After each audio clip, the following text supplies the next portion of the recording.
All right. I am recording. My mic looks like it's on and good, and my screen is shared. Everyone can see my screen and hear me, right?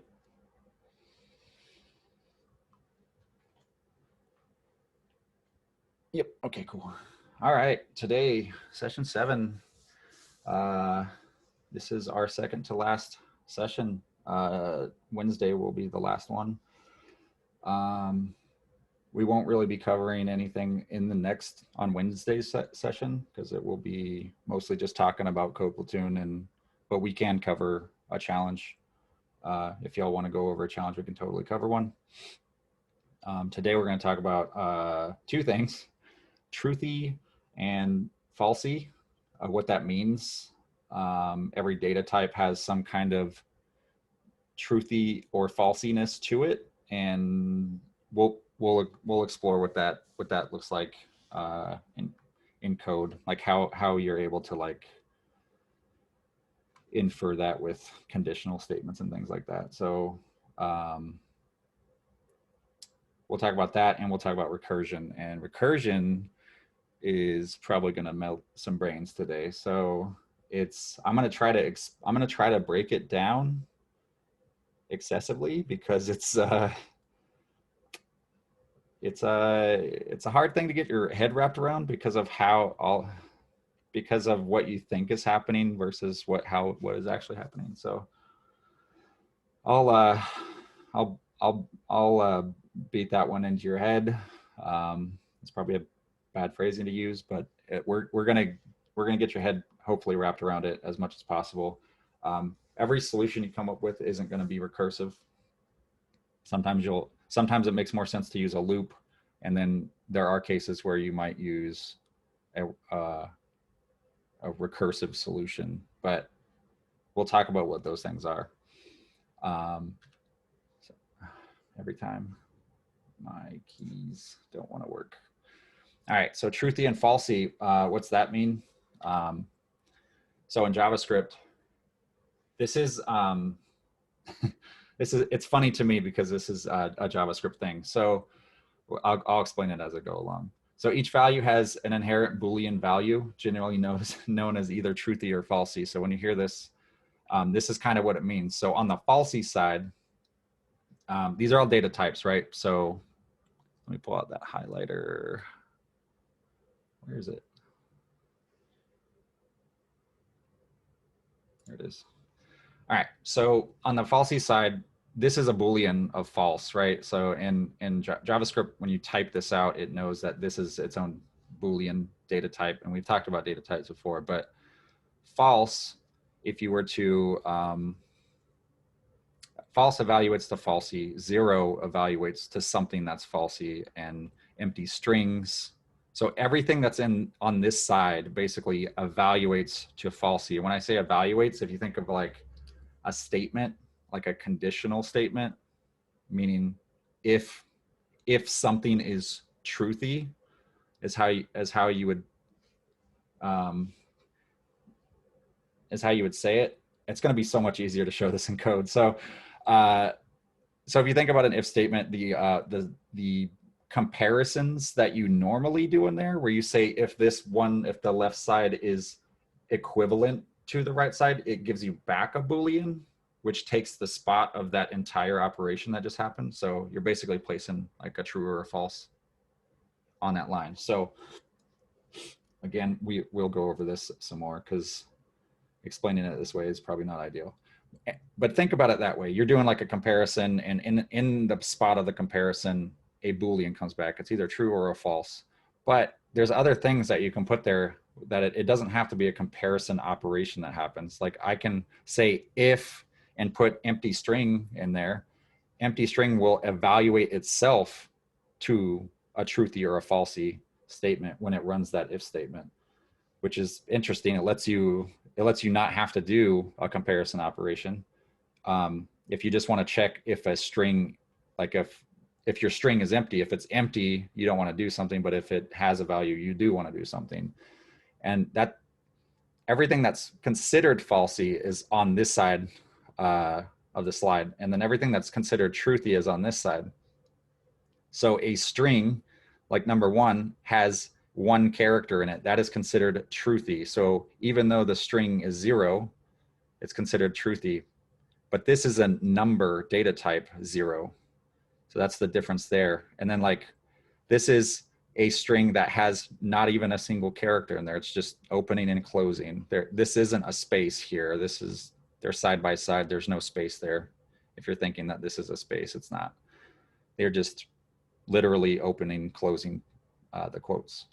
So empty string is falsy, but you know, a string that has the word or the string of characters that says false is actually truthy. So it seems confusing, but think about it this way. This is basically a string with one character. This is a string with more than one character. They both mean the same thing. They're both, well, they are both considered a truthy value. The one that's really interesting to me for JavaScript is, I guess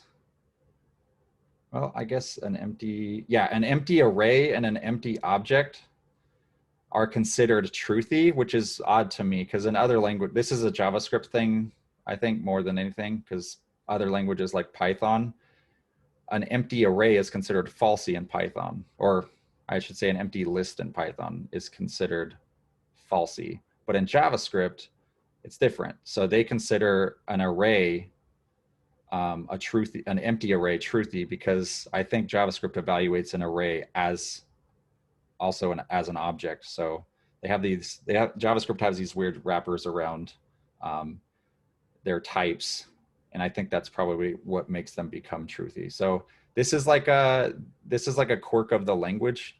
So this is where you have to be careful, right? Because if you're swapping between JavaScript and Python a lot, you might not remember. I think I've done this before myself. So this is a good thing to keep in mind, because even though you might say if my array is empty, which all you would say is if array, or whatever your variable name is for your array, and it would try to evaluate that to truthy. If it's empty, it's considered truthy. So that might be a problem, because in Python, it wouldn't evaluate it the same way. So just a quirk of the language. But I'll show you by example what I actually mean by that, because it's weird to me. And then, you know, an empty object or an empty function. All of these things are considered truthy. All of these things are considered falsy. And when we get into the REPL session, we'll break this down a little bit further before we touch on recursion. So next is recursion.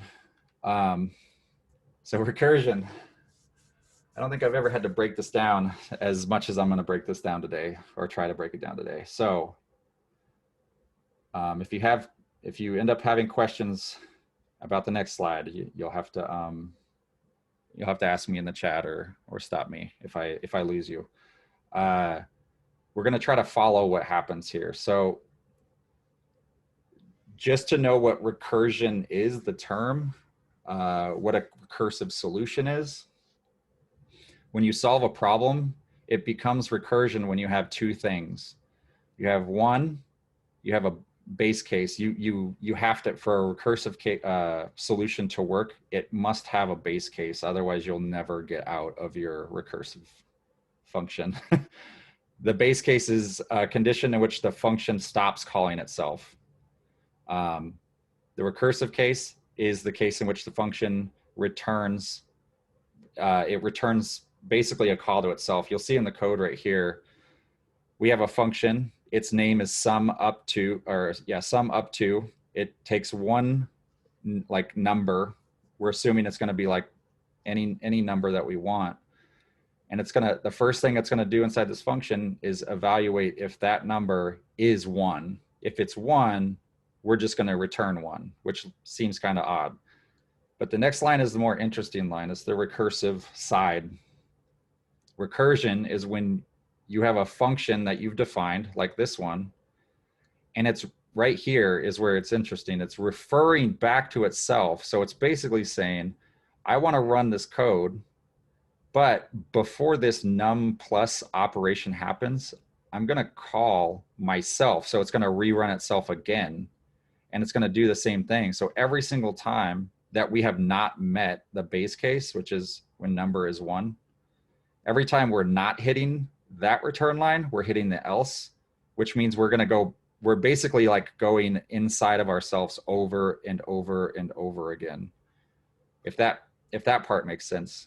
So there's a little bit more there's a little bit more to this, but so you can imagine if I was to put a 1 in here, this would be the most ideal case, right? If I put a 1, if I called this function with a 1 in it, it would come in here and this would be true, and we would just return the 1 back and it would be done. But that's not the case for anything that's higher than anything that's not 1, it's not the case. So next slide is going to show some craziness happening in here. So to understand calls to function, we have to, before we go into this staircase right here, let's talk about the original call. And the original, this is just regular lines of code right now, right? Any of y'all that have done any of the code challenges have probably done at least this. Like you wrote a function, you've called that function and passed it an argument, right? That's what we're doing on this line. So think of this as our original call, the very first time we're calling the function. Following these steps right here is going to be important. So I'm going to try to go slow. So we call this function the first time, we pass it a 5. So we come up here, we pass in the 5. If 5 is equal to 1, that's not true. 5 is definitely not equal to 1. So we're going to run this side. So the return is not going to happen yet. It's basically going to pause and remember this point in time. It's going to say, all right, I need to remember to come back to this whenever this call right here is finished. This call has to finish before this line can ever return. And this is like the most key part, because as we go down the staircase, this is going to be the same thing until we hit the bottom. Every single one of these calls, this line can't return until this call has finished. So we just keep going down the staircase until we have finally hit a line that can return without a call to itself, right? I don't know if I went too fast for this part or not, but I'm gonna go through it one more time just in case. So we pass the argument 5 in. So this whole staircase until the bottom, we're just doing the else side. Don't even worry about the if it equals 1, return 1.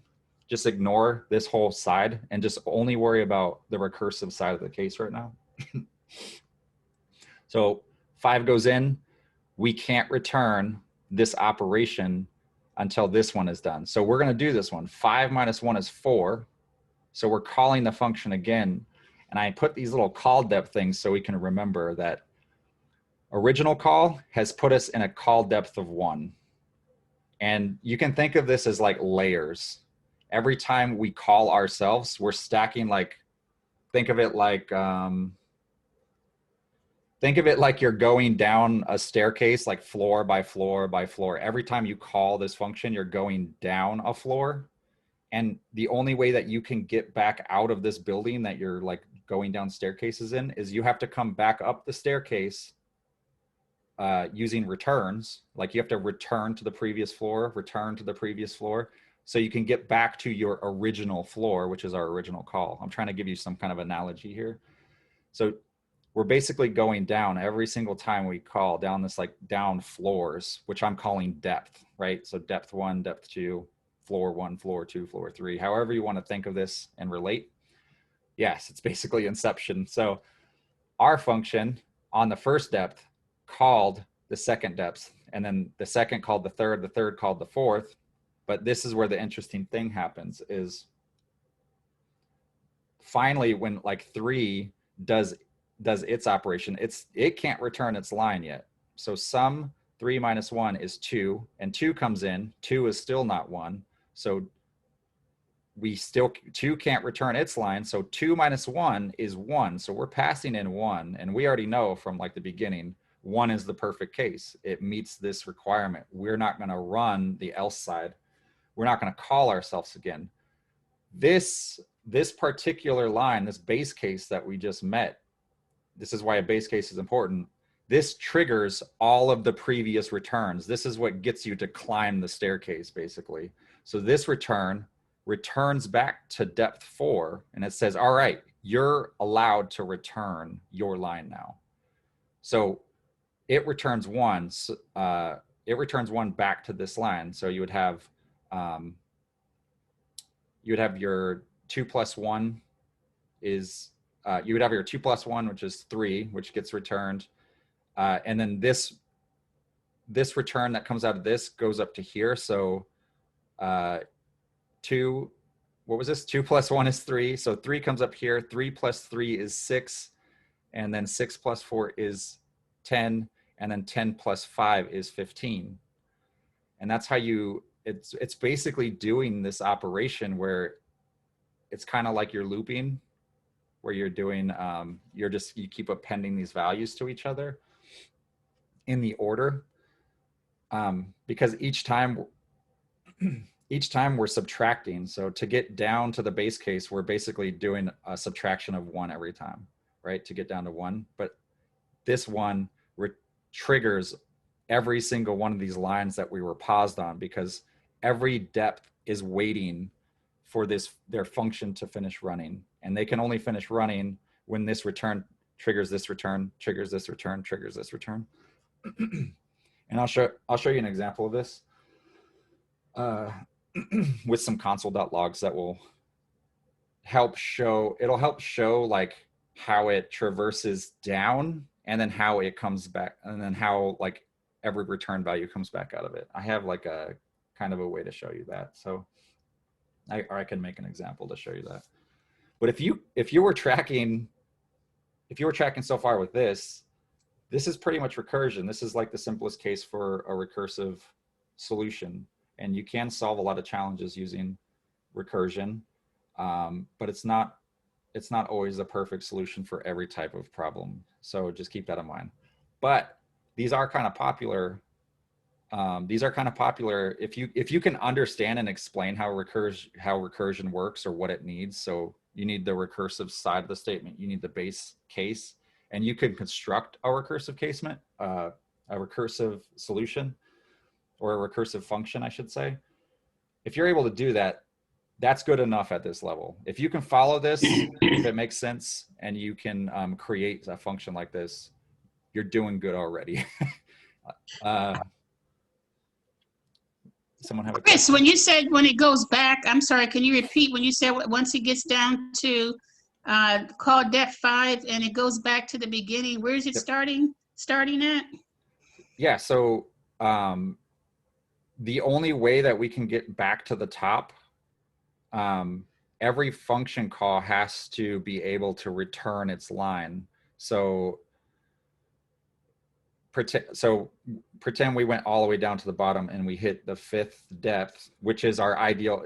It's when 1 became equal to 1. When this base case statement was true, this return of 1 actually triggers the, it returns the 1 back from where we're at back to in place of this function call. So it's putting a 1 in this spot where this call is, so that this depth 4 can actually return its line finally, because it waits for this function call right here to finish and return, so that this line can return.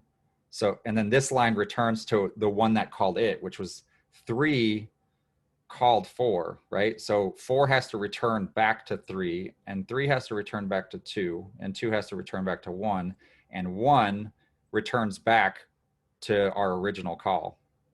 So it's like a nested set of calls, but the only way you can get out of it is by going back through the same staircase, basically the same stack that it's called a call stack, and you can think of it like a staircase. So this staircase that we have right here, that we've basically gotten to, when this return finally triggers its return, it basically lets us return, it basically lets us return. It lets us climb back out, basically. But yeah, I'll do an example, because this is a fairly decent way to represent it. And then we can also represent it in code too. And we'll just get like a bunch of console.log output, and we can see like each value at each stage, which it will basically be going down the staircase. If we console.logged the number passed in, it would start from 5, 4, 3, 2, 1. And then when it comes back out, it should be in the like a reverse order when it comes back out. And then our eventual value that comes out would be 15. But I'll go over that. So these are only 2 slides that we had to show that. And then let me open a Replit session. That's what I forgot to open. And yeah, we'll throw a thing together real quick. So you don't have to completely understand recursion in the beginning. Just know about it for the time being, because you will practice with it more. And trust me, when I first started coding, recursion was over my head every single time I looked at it. It took practice for me to even like understand what was happening at first. And especially trying to solve challenges with it. So I'm gonna make that same function just so we can keep using the same function as an example. So I'm gonna write this function right here, this function sum up to, without the hard-coded value, well, without this literal value that they're passing in. We'll make it the right way and the non-example way. So I'm going to use the ES6 syntax for writing a function. If this isn't familiar yet, it will be someday. Sum up to equals num. So this is a function, even though, you know, if just for practice again, it would normally look like that, right? That's what the function normally looks like. Except I would probably call, yeah, I'd probably set it equal. Actually, no, I don't have to set it equal. I have the name right there. So it's a named function. This is the equivalent of that. This is the ES6 syntax way to write it. So the 2 parts to a recursive function, 2 parts to a recursive function. 1, whoops, can't do that. 1, let me 2 parts like that. 1 is the base case, and 2 is the recursive case. So always keep these 2 in mind. You'll need them to do recursive solutions. And then, so we know that this function is going to call itself, but we need something we immediately need the thing that stops it from calling itself. So we need the side of the condition. So if number, the number that I pass in, whatever that is, if it's equal to 1, I don't want to continue calling myself again. So that's why I'm not doing any kind of math here, or, I'm not summing up to and passing anything here, because I need this to not do that. I need it to not call itself. I need to do an ultimate value that I stop on. So I need this to stop calling myself.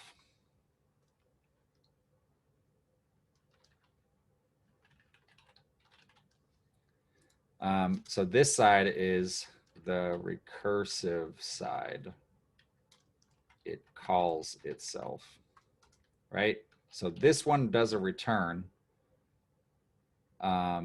This one does a return, and it takes the current number, whatever we're on, and it adds it to a call to itself. And this is what starts the depth, like the staircase. This is the thing that starts that. So I need to pass it the current number and then subtract 1 from it. So I need to basically subtract 1 each time because I don't want to send the same number in because I've already done that one, right? Like I've already started from 5. We've already done the check. I need to send in what the next number should be, which I'm starting from a high number, and I'm basically saying I want to start from 5, and then I want to go to 4, and then 3, and then 2, and then eventually I want to hit my base case, which is 1. So I'm subtracting from my number. And when this return value comes out, it's going to take the place of whatever it is, right? So it's going to say like, if it was like 2 minus 1, the return value of this would take its spot, right? So if this was 5, it would be 5 plus 1, if that was the case. That's how you can think about it, but I'm not going to write it this way because I really want to do console.logs, right? So I want you to be able to see every single time this thing calls itself. I want you to be able to see like what happened, what value we had at the time. Hey, Chris, I'm a little confused on the, if sum up 2 equals num, then how can num and sum up 2 be added together? So, sorry, I left that. That was supposed to be that. I don't know if that helps, but that was I was trying to explain something and I actually left that value in there. So it's supposed to be num, right? And then I'm here, let me put this here. So that's how we're going to end up calling it. Let result equal that, and we'll console.log our final result. Here, I'll just get this mapped out real quick, and then we'll run it and figure out what's going on here. And I have to do, because I want this value, I'm going to split this into multiple lines and then return it because I want to console.log what each of those actually is. Let's see, do I want to do it? I want to, yeah, oh yeah, okay, so I want to do num, we'll just do num and print out the number. But then here's the interesting side of it, right? So I have to split this across multiple lines. So my return has to be down here, and it's going to still be num plus something. This is probably going to make more sense in a minute. Let, we'll just call it value, the return value that comes out of that.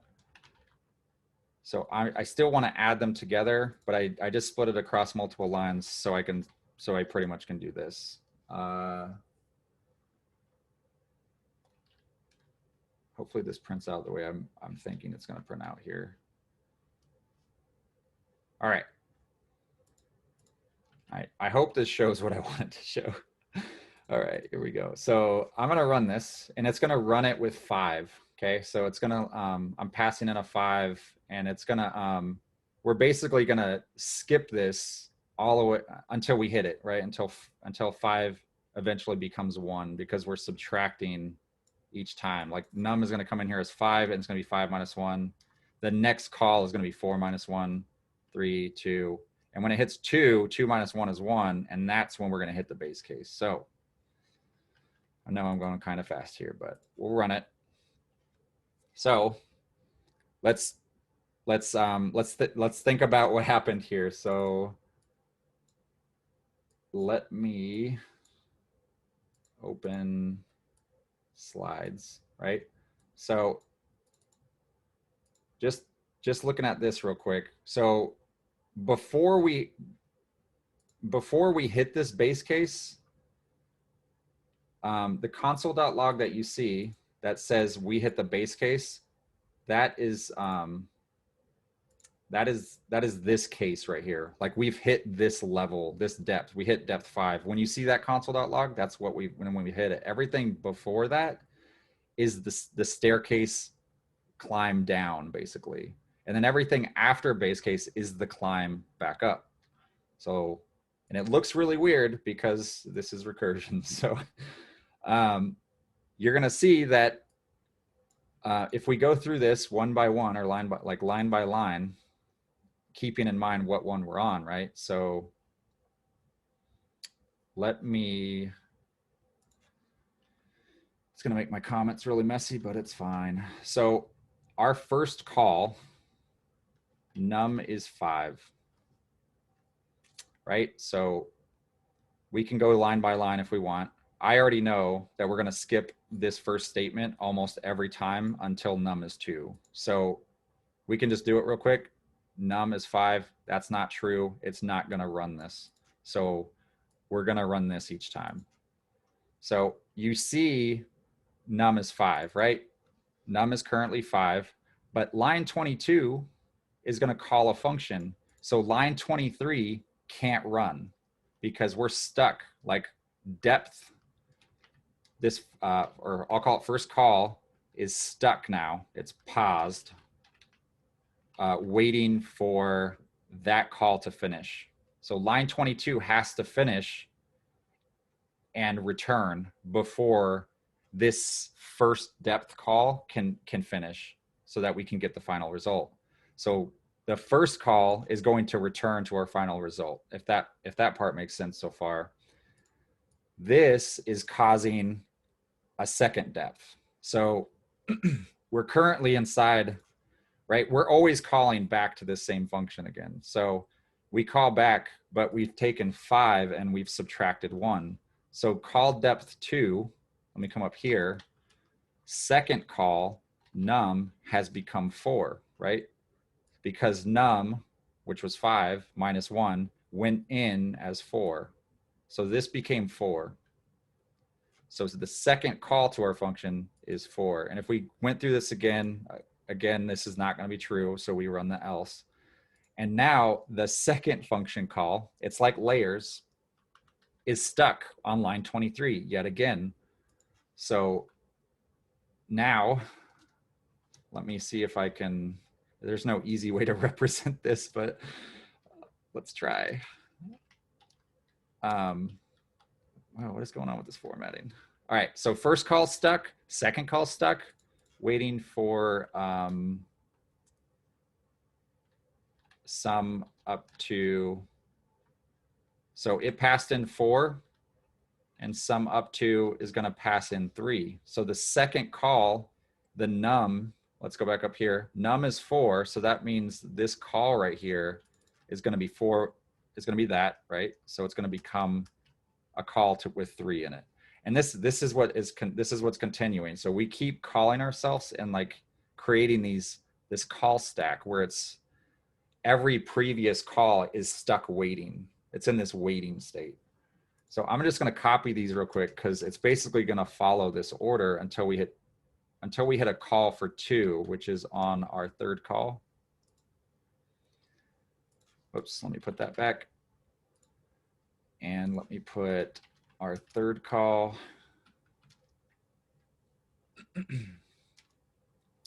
Oh, wait a minute. First call is 5, second call is 4, third call is 3, third call comes in as 3, like number is 3. So 3 minus 1 is 2. But this creates our fourth call. Like this sum up 2 is our fourth call. So let's go fourth call where we passed. Let me take that out for a second because we're going to do that one real quick. Fourth call, the number is 2. And this was that case, right? Like this is, if I pass, once I reach this call where sum up 2 and I pass in 2 happens, that means num has become 2. And if num is 2, this becomes 2 minus 1, which is 1, right? So we have this that happens, but we are no longer calling ourselves after this point because if num is 1, we return 1, right? So this is where return 1 comes in. Like this 4th call, well, technically this is a 5th call. On our 4th call, num was 2. It's sent in 2 minus 1, which is 1. So this is technically our 5th call, but this 5th call, let me put it on a separate line to keep following the same pattern. 5th call, 1 is equal to 1, so return 1. No more calls. No more nested calls, right? So return 1, this is the important part. Return 1 is what triggers each one of these. They can now unstick themselves, but we have to go in the order, in the reverse order. So we're at the 5th call. We have to send this 1 back to the 4th call, which had a number of 2, right? So number of 2 plus that return value, which was 1, which is 3. And did I console.log these wrong? It's not what I expected. All right, so, or maybe I was supposed to add, did I add them up? Return value. Sorry, I had to put that back. All right. That's not right. Or is that right? That's not right.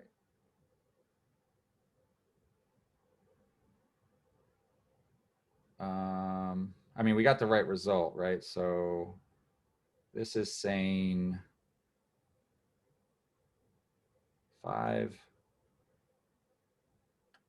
return 1, store the value, and we console.log it, and then return it.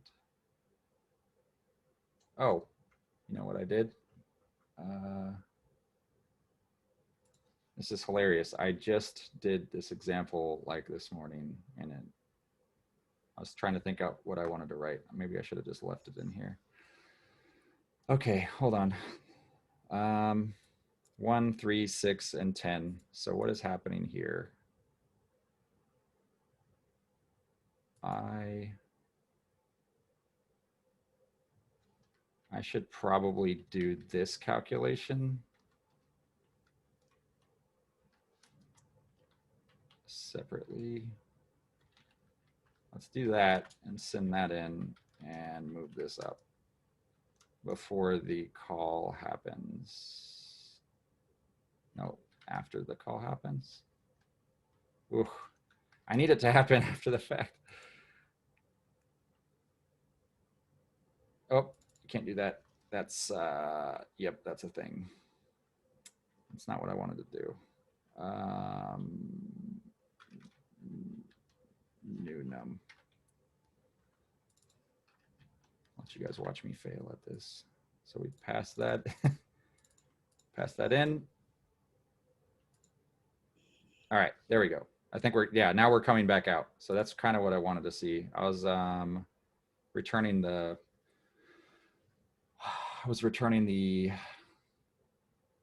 I guess the wrong,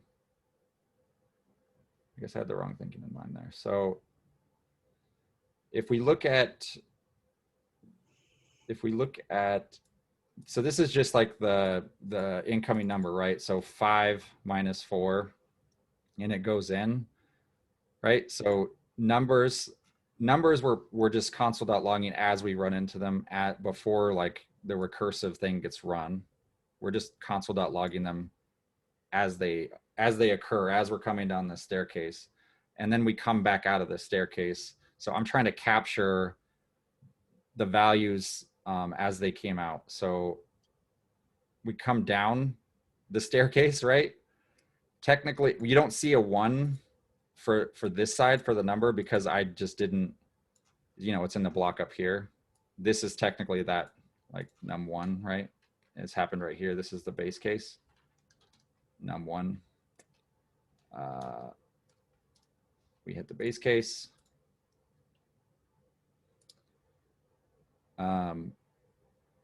But then we come back out. So if we think about it, when we hit that 5th call, right? The 5th call right here when num was 2, 2 minus 1 became 1. And when 1 went inside, we hit this case. But it also, like that case is what returned, well, that's what this number is that we're printing out. It's basically 1, and we're just looking at the number that we sent in for each one of those cases. But it looks so much more odd to look at the return values that are coming out of it, right? The value here, 1, 3, 6, 10. And if we look at it like this line returns 1 back, so this one was getting added to the number sent into it. So we're getting 1, but 1 got added to 2, so we get 3, and then 3 gets, I think 3 gets added to 3. So kind of how we went through the slide on it, right?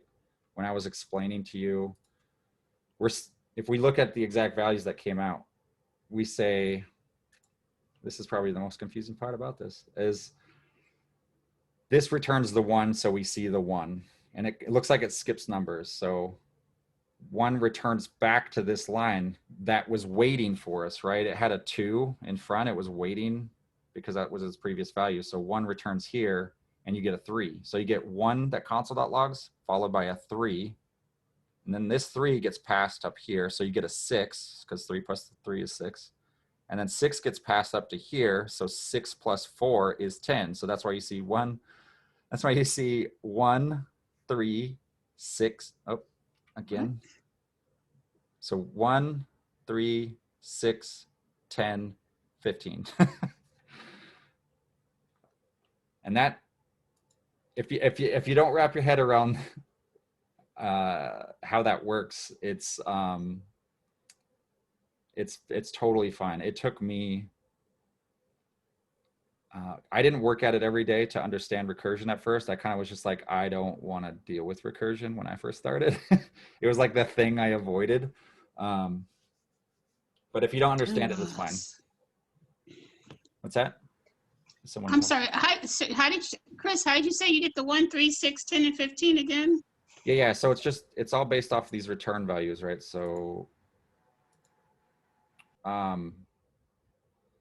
two things are two processes are happening here, right? So I call it, and we basically we're going down these are all individual calls happening from this line. So each call depth has to pause itself. So we initially call on the original call. We come up here and we say, all right, I need to make this call, but I can't, this function at this call depth 1 can't finish. It has to wait because there's another call happening. It's just like this call right here. This call is waiting for this whole process to come in and out. Like it has to go down the stack and then back up the stack again. If that makes sense. So this call calls the next step, which has another nested call. Like each one of these are just bouncing down the staircase because the condition, the base case isn't met each time. So it basically, we're running this else statement, this else statement, this else statement, this else statement. And finally at call depth 5, we don't run the else statement. We run the base case, and that triggers this whole thing that I'm trying to describe to you. This is the trigger point for how it, the call depth 5 has to return to call depth 4 because that was this is the order of the call stack as it happens. So when you think about this, you say, all right, pretend we're 5 levels deep in these calls, right? So the 5th one is returning a 1. And this return is able to return. It doesn't have to pause. There is no pause here because it's not calling another call. It's not doing a nested call anymore. We have hit the end of the line, basically. This 1 is returned to call depth 4. And I can't really, there's no good way for me to highlight it, but right where this function is defined, a1 is going to take this entire spot. Like the value is going to be returned to take up that spot. So then, which makes this line read 2 plus 1, because the fifth depth returned here, right? So 2 plus 1 is 3, and that's what I'm console.logging. So I console.logged the 1 and then the 3, and then the this 3 has to go to, we're at call depth 4, so this 3 has to come back to the call depth of 3, because we're just climbing this staircase, if you envision this staircase of calls that we're doing. So 3 comes back up, 3 plus, and it takes the spot, 3 plus 3 is 6. So I'm console.logging 1, and then 3, and then 6. And then the 6 has to come and get returned to this depth, which is 4 plus 6, which is 10. So again, that's 1, 3, let's do that wrong. Yeah, 1, 3, 6, 10, because 4 plus 6 is 10. The 10 has to come up to finally our first call that happened, which was 5. So 5 plus 10 is 15. So this first call depth returns back to our original call. Your code is going to look like this, but what really happened is, if sum up to was recursive, this is really what JavaScript is doing. Like this whole nested going down a staircase and all the way back up to return to eventually give you back out the resulting value. This is actually what happened, which seems pretty complex to follow, but that's what happens. I would say recursion is much more complicated than nested loops. Nested loops feel so much more straightforward than recursion does. And again, at an entry level, you don't have to have this mastered. This isn't like this isn't a thing that you have to have mastered at an early stage. But it is good to know, like, if you can understand this, then you've probably got a pretty good handle on understanding how function calls work, like this stack that I'm trying to describe, because that's, at the end of the day, that's what your program is. It's just a series of function calls most of the time. And if you have functions that call other functions that call other functions, you basically have a call stack. It looks just like this, where a function can call, this could have been a different function, and it could have been nested calls. But this is an abstract concept, and it is initially hard to get your head around it. But if it kind of makes sense right now, that's a good enough starting point. Because you are going to need, what's that? I was gonna say, thanks for explaining that. Can you put that code snippet in Slack if you don't mind? Oh yeah. I'll always try to get those in there. I know you always ask, so it's becoming like a habit now. So try to make it a habit. When would you want to use recursion instead of looping?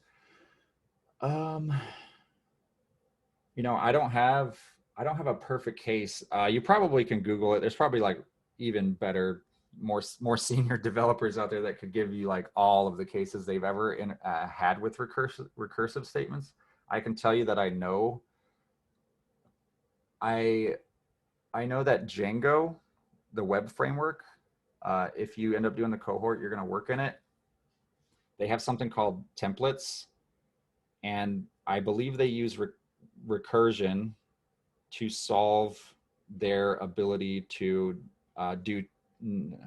It's hard to talk about this because if you have no experience with Django, it's just like, that means nothing to me, right? So I know that Django has these things called templates, and you can actually you can have like a template file, which is basically like Python will inject code into a page for you, into a template of a page, so you can reuse this. A template is basically like a file that you can reuse over and over again, but then populate different data inside of it every time. That way you have one file, but it can handle any kind of data. So just quickly, that's what a template kind of is. So a template can have nested templates inside of it, and the way Django uses recursion to go all the way as deep as it can to find the most inner template and then come back out and render the overall template. So that's one case that I know of, but I can't give you any perfect challenge examples for recursive statements because I still try to avoid. I understand recursion now, but it's not my go-to solution. So it's not, I don't go, oh, that's a perfect recursive. It's a perfect challenge that I can use recursion with. I always start with loops. I'm like, seems like I might have to loop. Let me see how well the loop goes. And if the loop just isn't doing it for me, then I will swap to something recursive. But I always start with loops if it's iteration seems like it's something I have to iterate over, which is kind of what you're doing, right? Like you're taking a 5 and you're subtracting. We could have done this. I could have done this with the loop, right? Where I said start with 5 and then do like the minus minus and then subtracted and used the I for my counter or something. So I could have been 5 and then minus minus every time I go through the loop. So I could have done something the same way and then just totaled it up to get the same effect. But this is just another, it's more complex to understand, but there are some recursion cases where the recursive solution runs faster than a loop would. It can cut your, it's like there's some that give you like a logarithm, if you know what logarithms are, like it cuts your linear time down, basically the linear runtime. I'm trying not to use terminology that you haven't come across yet, but it's so hard. All right, so this is recursion, and you're really not supposed to understand this in its fullness this early on, especially for a prep course. But just to know that it exists, just to know, like if you find yourself writing a function that is calling back to itself again, you're starting to make a recursive function. So you do, and if you do that, you do need to keep in mind the two things, right? Like you need the recursive side and the condition that makes the recursion stop. And those are the two important details. And just being able to make like this is like a simple case for recursion is just working with numbers. These lines could probably be even less than they are right now. I could probably reduce this to one line, but it would be less readable for beginners. Okay, so if I took all the console.logs out of here, just to show you, like sometimes you're going to see solutions that are reduced, like if else statements can be reduced and almost entirely down to like, well, at least short ones like this. So if I say num plus my recursive side, but I want it to be this. Sorry, I'm just refactoring the code now. Let me not. I'll undo everything I'm about to do right now. Actually, you know what? Let me put all this back. I'll just make a new function and we will, because you did want these in a snippet, so I don't want to ruin what I currently had. Whoops. So I'm going to take that and I'm going to rewrite this real quick just so I can show you how small this can become. We want this. My ID is having a little bit of trouble. Sweet. It seems like it would be return 2 plus 3 minus 1, which gives me 2 plus 2. How do you know to just add them up, not subtract 1? Yeah, so yeah, 1 second. I am not sure what just happened to REPL. I might just try to reload this whole page.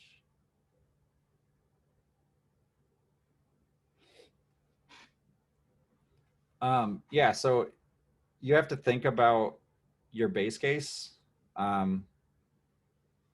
That kind of determines, your base case kind of determines what you're going to need to do on the recursive side, right? So if my goal is to start from, if I wanted to start from 1 and count up to a number, then my base case would have to change. So if I said I always want to count up to 10, my base case would have to end at 10. So then, but then I would have to change the first argument I pass in, right? So I wouldn't pass in 5 anymore. I'd probably pass in 1, and it would always count up to 10. So now instead of subtracting 1, I'd have to add 1. So I would add everything between 1 and 10 and get that value. But we're not doing that. We're saying I want to count down. I want to start whatever number I give you. If I give you a 10, I want everything between 1 and 10. So technically I'm starting from 10. I need to count down to 9, 8, 7, 6. So I know I have to subtract. So the recursive side has to subtract because it has to get me down to my base case, which is 1. So my base case is lower than the number going in. So I'm going to have to subtract to get to it. But yeah, just keep your base case in mind. Why is this taking so long?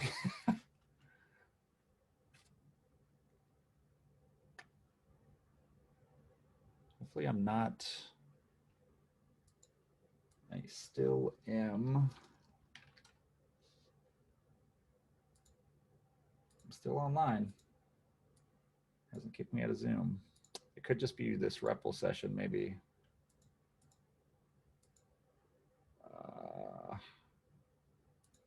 Let's try. I'm going to try to open a different, brand new REPL. Maybe it's just this one. I just broke it. Node.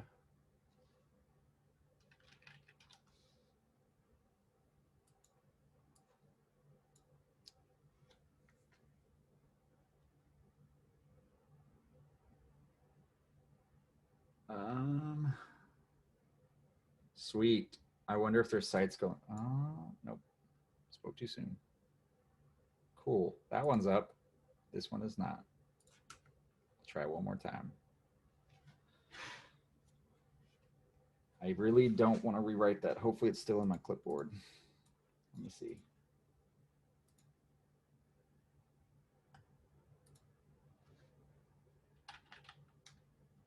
Index.js. Oh yeah, it's having some issues. It doesn't even want to create this file.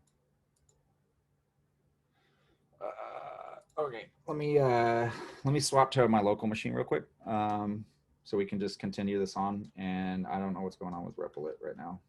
If anyone else is having a problem with Replit, just throw it in the chat. Everybody can still hear me and see me though, correct?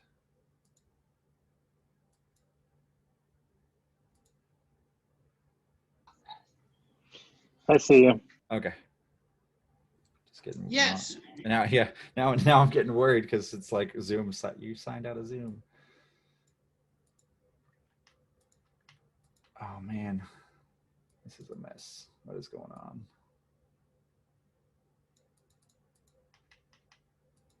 Okay. Yeah, I'm gonna switch to a local node instance real quick.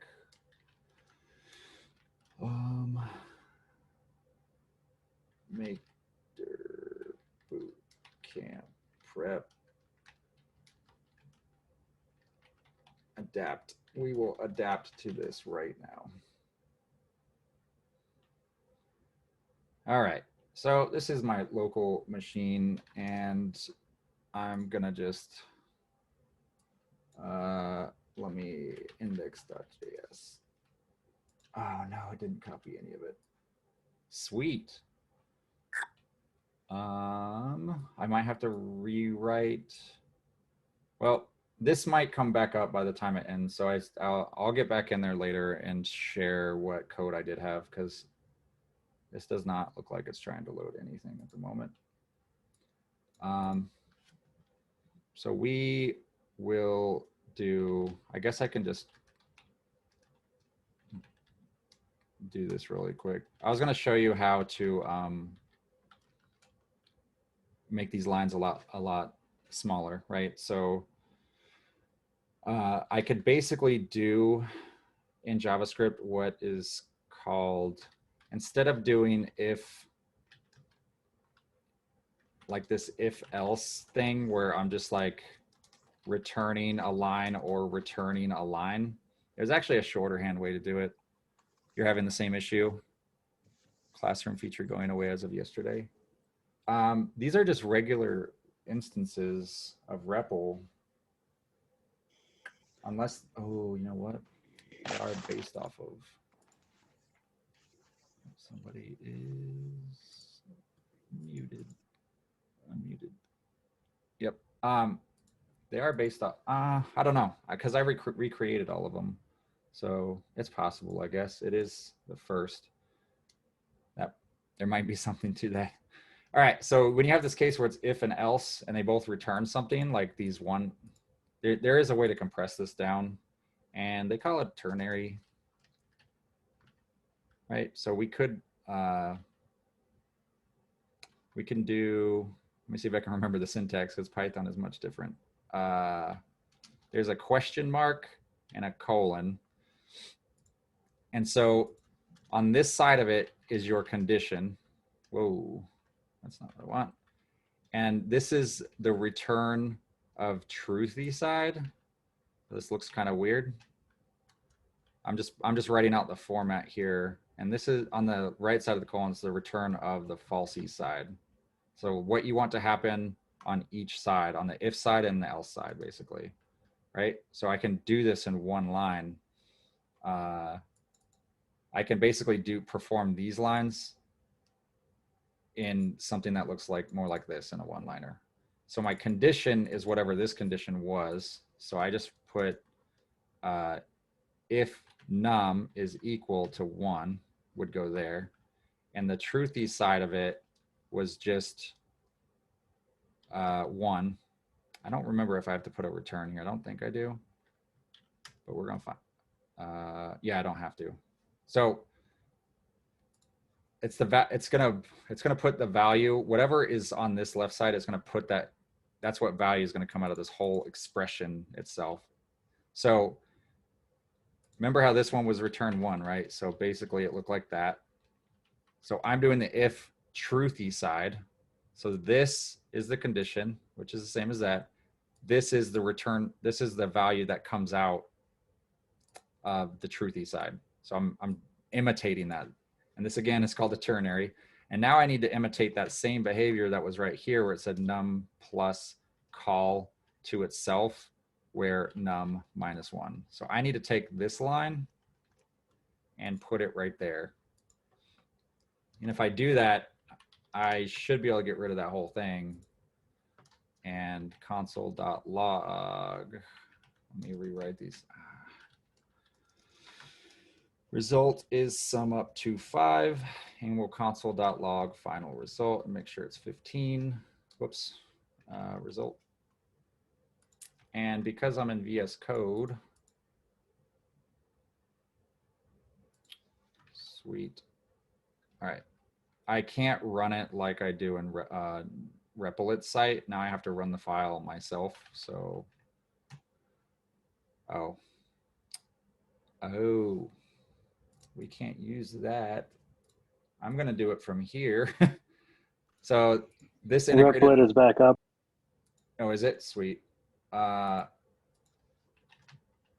Maybe I'll just copy this over. Final results 15. Okay, yeah, so it works. Let me try it.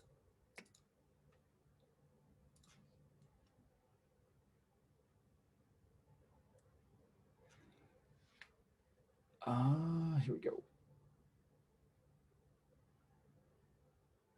All right, sweet, we're back up. So I am going to do this, except I have to make sure I comment this out because I can't do a constant twice. So I'm commenting that out and I'm putting, I don't need that. Basically this line, you know, all this if else that we did up here, I'm basically compressing it down into one line. And there's a trade-off here, right? Like, I don't even think I need these extra parentheses, to be honest. So a ternary, it's basically a shortened if else. So condition on the left side of the question mark, the truthy side, and then the falsey side. This takes this takes some practice to remember how to do. I remember having to look up ternaries like every time I was trying to remember how to write a ternary. But yeah, so we can run this. Final result is still is still 15, so it still properly ran. But we could put a 10 and see what 10 would be. It says 55. If you want to do the math on that, you can, but I'm not going to. It's basically summing up all the numbers between 1 and 10. Yeah, that's pretty much recursion. And then I did say I would show you Truthy and Falsey. So let me, I kind of want to do it in a different file. And I'll share both of these. Actually, I wanted to show you Truthy and Falsey before I got into recursion, but I got excited and went to recursion. So let me go back on these slides just so y'all can recall what we mentioned here. So this was the Truthy Falsey slide, and we talked about everything over here is Falsey, everything over here is Truthy, and I kind of want to make an example that proves this is true. Proves this is Truthy. So I'm going to make a function that does the testing of whatever I pass it. I'm going to pass it like just some of these. I'm going to just pass in some various one of these and some of these, and we'll just test it and make sure that make sure we see what we're expecting and show you what the code looks like at the same time. So Truthy and Falsey, it's probably more important to understand this as a beginner than it is to understand recursion right out the gate, because this one is, here, I'll do the old style just for repetition so you guys can keep seeing differences between these each time I write it. Test, I was gonna test, I guess it doesn't matter what we call it. Truthy, Falsey. I hate that name already, but we're gonna pass it one argument. That argument's gonna be a specific data type, like a Boolean or a number or a string. It doesn't really matter. I mean, it matters what's in it, but the type kind of determines how it behaves. So I'm gonna do a basic conditional. I'm gonna say if arg, and I don't have to do, like I was trying to say when I was talking over the slide, you don't have to do comparisons to test if something is true or false. The data type itself knows whether it's true or false. So I can actually do that. And I'm just going to do console.logs because it will let me write what I want to test my assumptions. Arg was Truthy, right? And then down here, we'll do the opposite. Arg was Falsey. And when I do this, now I can call all of the different things that were in that slide if I do this. So where's my slide at? Oh, nope, that's not it. It's on a different, there it is. So we'll do a couple of these. So we'll do false, so Boolean, a number, a string. We'll just do all of them real quick, and I'll just run it through. Yeah, I'll just run it through real quick, and we should see what 6. I'm gonna do each one of those, and then we'll make sure all of them say the same thing. So the first one was testing the Boolean, right? And then a number, so 0, an empty string. Sorry, I'm going to do this really quick, so I don't want to take up too much time. I want to get to a challenge, maybe. Null, undefined, and NaN, which is not a number. So null, which is null. Undefined. So like when we see the output of all of these, each one of these is going to do a console.log of one thing, and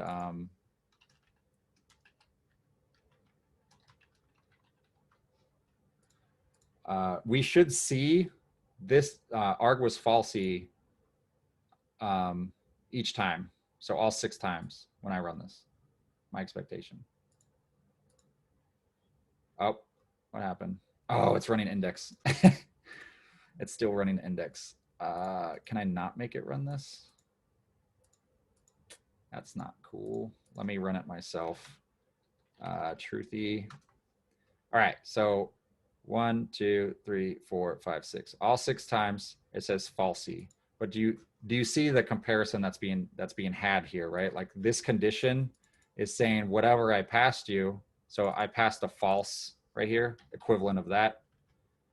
Each line ran its own equivalent of whatever that variable was storing. If it was an empty string, it was falsy, right? So basically writing this, the focus here is this type of a syntax where I'm saying if, and I give it an argument, if knows that it's going to say, it's going to ask the question, are you truthy? Every time. It's going to say, do you evaluate to something that is truthy? And if it's yes, it would run line 4. But if it's not, it's going to run line 6. Chris, what would be a real example? Like if we were on a website, can you give an example of what this would be? Well, this really isn't like, I don't know how to do it in comparison of a website. This is more like, this argument could be like an empty set of data. Like if you tried to retrieve, I mean, this argument could literally be anything. Like arg, you could have like fetched from a database, right? Like you could have gotten I don't want to write code for retrieving like database records because it's just not going to it's not going to help anything here. But a database gave us back an empty string for something that we did, right? So like an empty string ended up here.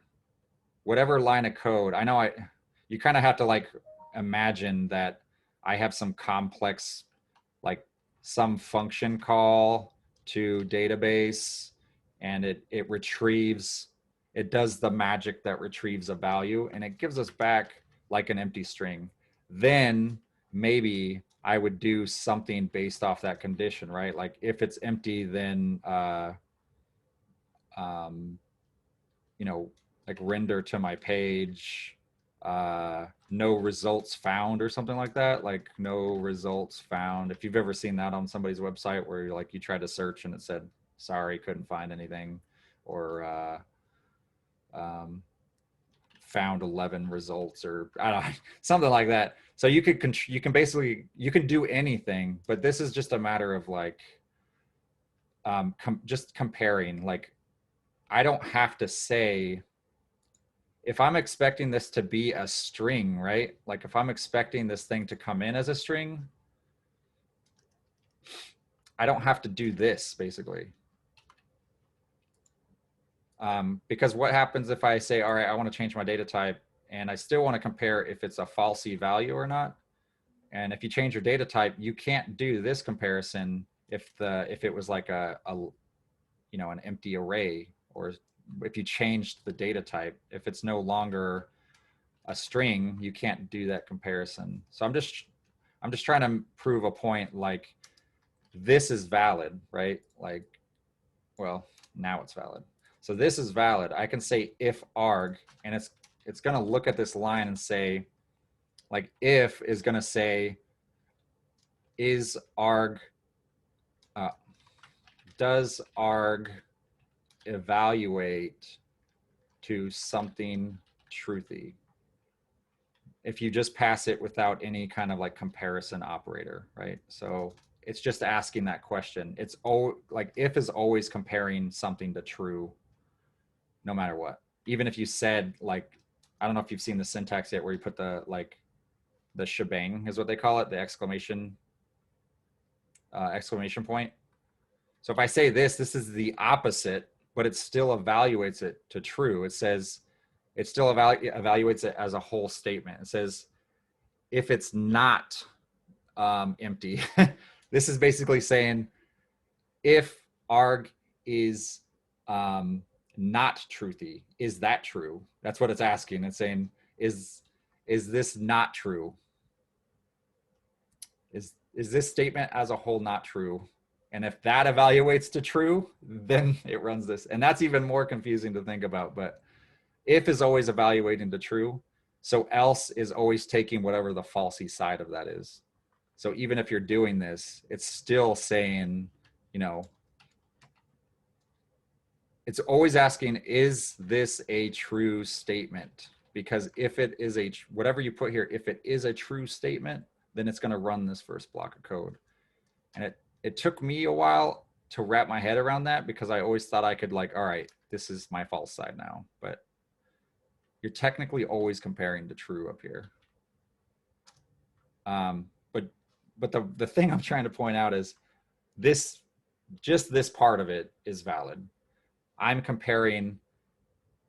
running this multiple times, right? I'm passing a false in as arg, and it's running falsy. So what if we change some of these, right? Like, what if I put a 0? This is a string with one character in it. That is a 0. And, well, let's just do that one. Oh, right. Can't do that. So node truthy, and I run it. Now we have one of them that is truthy, which is, it's this one. It's the third one down, because an empty string is falsy, and a string that has one or more characters is truthy. So this is true. This is more than one character, so it's true, but it's a string data type, and that's what matters. Because if I put a 1, I could get the same effect. Every time. If I run that, it's still truthy, because a 1 as a number data type, not a string, a number data type, it evaluates the truthy. So 0 evaluates the falsy, 1 evaluates the truthy, but what about 2? And we can run that. So 2 is also truthy. So anything that's not 0 is truthy, it seems. What about a -1? And that's truthy. But when it's 0, it's false. It's all falsy. I don't know if that makes. Hopefully, just this part of it makes sense. Like, you might be passing around a variable. That variable is gonna be one of these types. Like, maybe not these falsy types, but it's gonna be like, this is a Boolean. That's a number. That's a string, right? This is a string. That's a string. This is an array. So we can try an array. Let me get rid of some of these, or comment some of these out, and we'll send in some truthy ones. So like 1, we already tried. Empty array was 1, and an empty object. So object literal, we talked about those. Object literal, empty. An array, empty, and a number, right?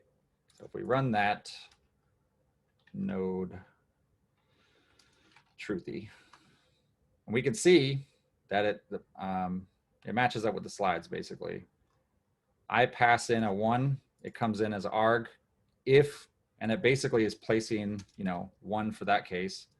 So this is how you can evaluate without having to evaluate like that, is all I'm really trying to show you. This is how you can use the truthy, falsy values to write shorter code, because sometimes you just want to do this, and you'll actually see it in Python a lot, where it looks more like if some list, and they'll put like, it's evaluating this line to truthy or falsy. Whoops.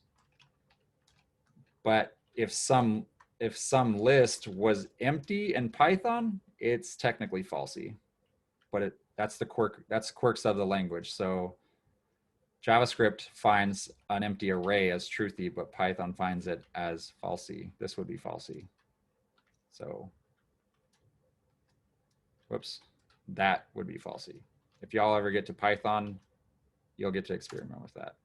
But yeah, this is just to show off this simplified syntax that you'll probably run across, where you see them just like pass in just one argument, no comparisons, and knowing about these quirks is like knowing about the behavior right here is important for you as a beginner when you see that stuff.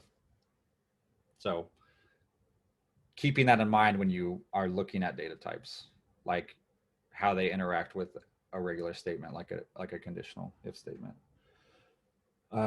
Yeah, that's pretty much all I wanted to show you for today. Recursion, a bit more difficult than Truthy Falsey stuff. You can totally use these slides to go back through and write a very similar example if you want to go through it one by one and console.log things, like your input numbers or something. But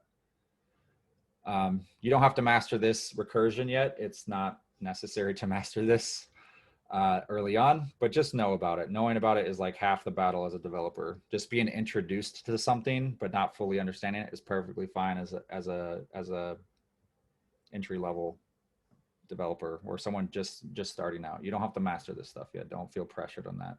You will have plenty of time to do challenges around this, and some of them are going to be pretty hard. Like there's still recursion challenges that stump me. So there's some pretty good challenges out there. All right, so it doesn't look like anybody has been asking any questions in the chat. So is there any particular challenge we want to go over today? I guess we can go over a recursion one. Sounds intimidating to do. Like factorial is, Fibonacci and factorial are probably more straightforward to do. They are math formulas. That's types. Greatest common denominator. I don't know. I guess we could look at, I don't know what pyramid's probably like the string outputs of pyramid. There's a good chance I might fail at one of these. So I don't care which one we pick.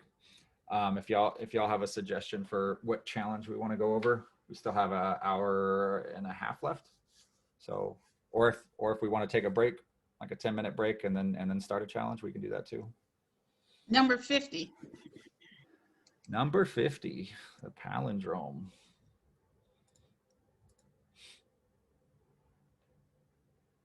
Work.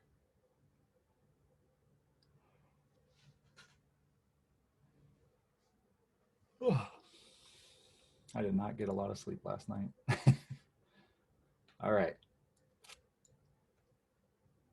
Okay, so write a recursive function that takes in a string word. They put quotes around it. A string that's basically going to be a word, like race car. All right. So, and determines if the string is a palindrome. And a palindrome, if anyone's not familiar with what a palindrome is, it's basically a word that is the same. It's the same way to read it left to right as it is right to left. So race car, if you know R-A-C-E-C-A-R from left to right, it's R-A-C-E-C-A-R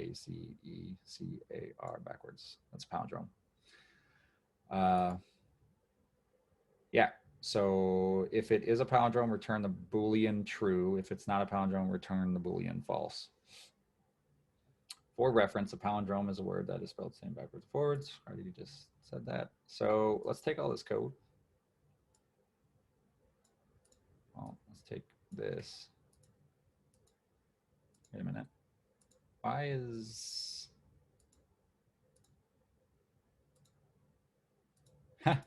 it's showing... That's weird. Usually it shows the preview up here, and now it's showing the preview down here. That's interesting. It's showing the markdown. All right. So I'm going to just throw that in there, and I'm going to get rid of that. So palindrome, the two things we need, because, well, you kind of get a hint here that it's the solution they want ideally is solving using recursion. So the first thing we need first thing we need to think about is our base case. And the second thing is what our the recursive side is will look like. So our base case, as we read this, it's going to be a condition that returns something. And the other side is going to be a return, and we're going to do something. We're going to do something with the value. We have to do something to the value that reduces, well, we can't just pass the same word in each time. We kind of have to, we have to go through the word and look at the, and have a way to make it hit our base case, basically. So have I ever solved this one before in recursion? Nothing comes to mind for me, so I will be open to any suggestions, or if it looks wrong, I will try to solve this. So we need to do, let me read this again. So if the string is a if it is a palindrome, return a Boolean of true. If it's not a palindrome, return a Boolean of false. So if our base case, we need to look at every character.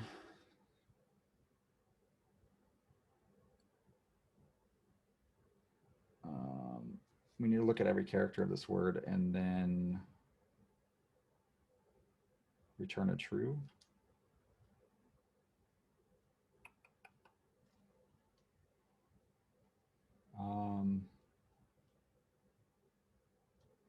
I guess. I feel like I'm going to go the wrong way here, but it's fine. So what does my base case need to be here? Word. Is there a method that can return the word like flipped to where it goes backwards? Yeah, like a reverse. Yeah. We can, but then we might be cheating the recursive side of this.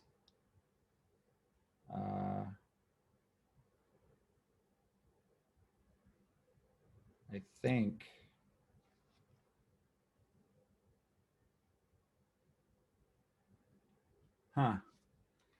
I know that's what I was thinking too, because I could easily, if you think about it, like a non-recursive solution, I could literally, like, if I have a way to do, if my current word that was passed in, let's say word is equal to race car, when you think about this out loud. So if word is race car right here, if my word is reverse of word, if I can flip this string in the reverse, if there's a method for that, I can literally just do this, because a comparison operator returns a true or a false. So this actually would defeat the purpose of recursion, but reverse, I don't think reverse is recursion. I think it's using either some kind of slicing mechanism, or it's like iterating backwards over the word. But that's iteration, that's not recursion. And I don't think I've solved this one in recursion. I've solved this like iteratively before, so that way's easy. And I put, this isn't a thing, by the way. This is, reverse word is not a thing.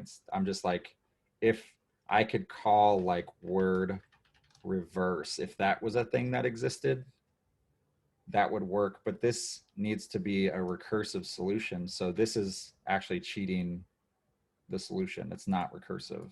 This would not be recursive. But we have to kind of do that staircase checking thing that we were doing before. So it has to be like, that's why my brain is stuck at the moment. So I have to somehow say,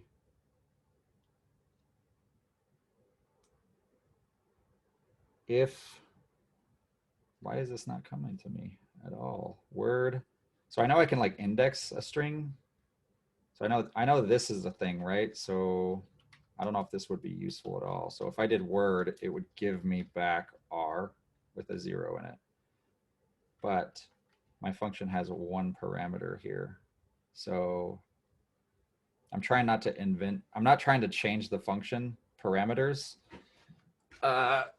yet to like pass in an index that I'm changing every time, which I don't know if that would be good or not. So if my word is equal to oh man, let's see. You picked a good one. I don't think I've solved this one. So now word is a string, right? So it would be like race car goes here. What can I do? What can I do that would make it so that I can return a true or a false? What my ultimate decision here? So I could say,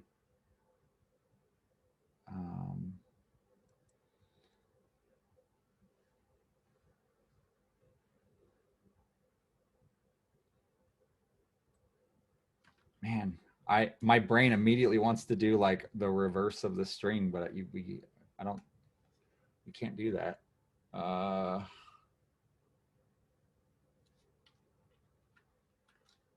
So this should be word. What can I do if my word is, can I start removing letters from this word? Like if I said, let me think about my recursive side. Return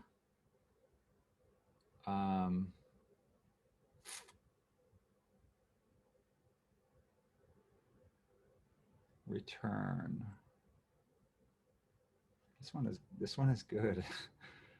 I'm thinking about stripping off letters, but I don't know what I'm going to do with them if I do that, because I basically need to build up a new string, maybe. That's not going to work, is it? So palindrome, I need to call it, but I need to pass in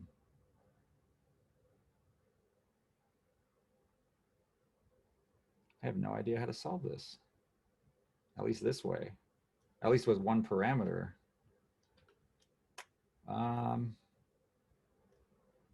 Does anybody have any thoughts? If anyone's already solved it. If not, that's fine.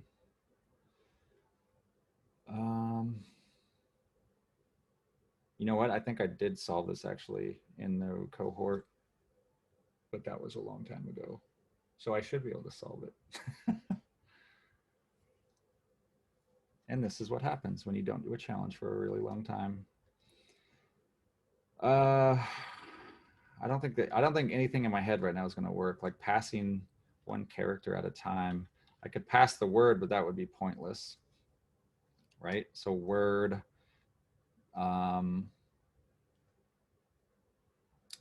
The numbers were a lot easier to work with. So on a number, we started with 5 and counted down, right? So can I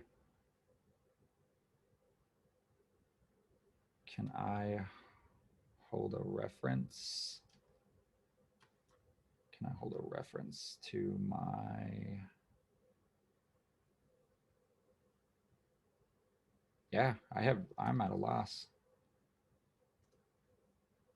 I mean, if I added a second parameter, I could hold an index position and then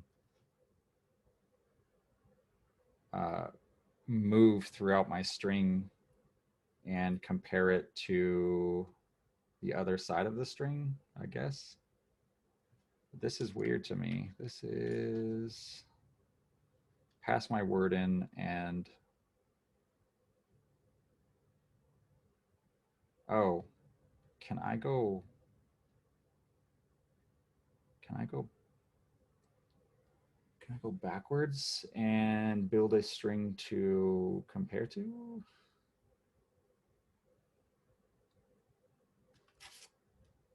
I have no idea.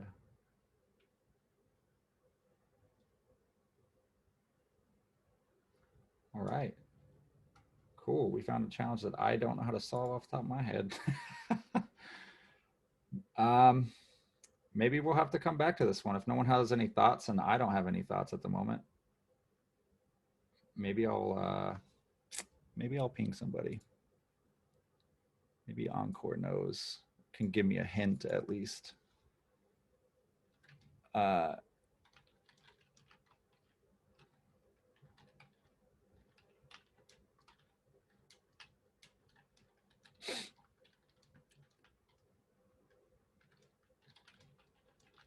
Yeah, I'll ask him. I'll ask him to just give me a hint, and then because I'm stuck. I am completely stuck. I don't want the solution, but I do want like the first step in the thinking, because I just can't think of what to do here. So I'm going to leave this open for the moment.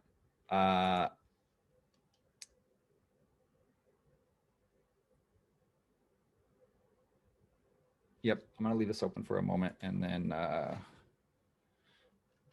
not the solution, but just a hint. First step or base case. Start position and end positions and compare the values. Start position, end position. Oh, I guess we could. That makes sense, I guess. Let me try to do that. I don't know why I wasn't thinking about that. I could store variables here.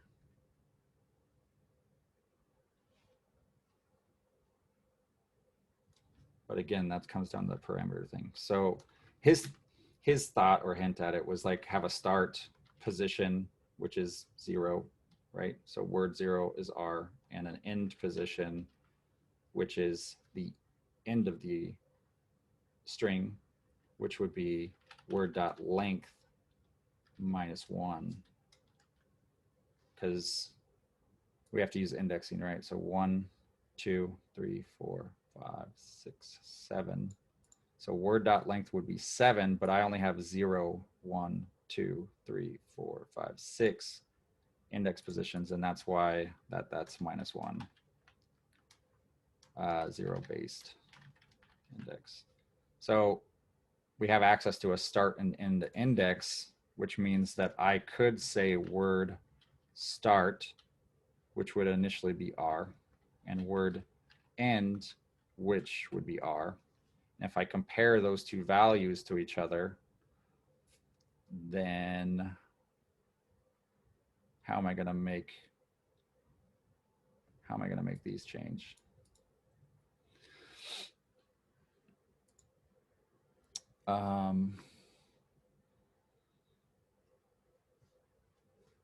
So we start at here. Maybe Encore can jump in.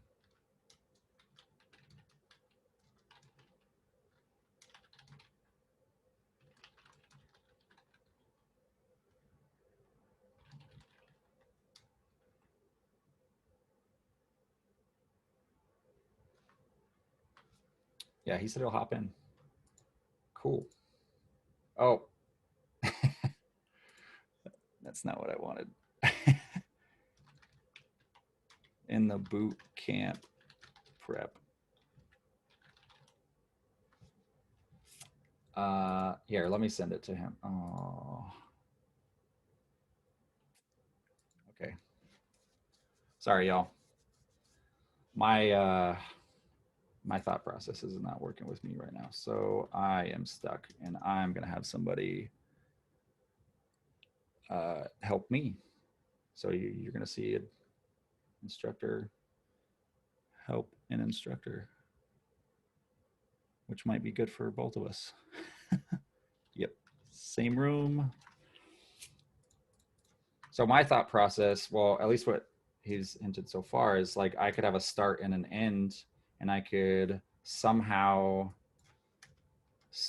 compare these two. I just don't know how I'm going to do that yet. Or maybe this challenge is not written the right way.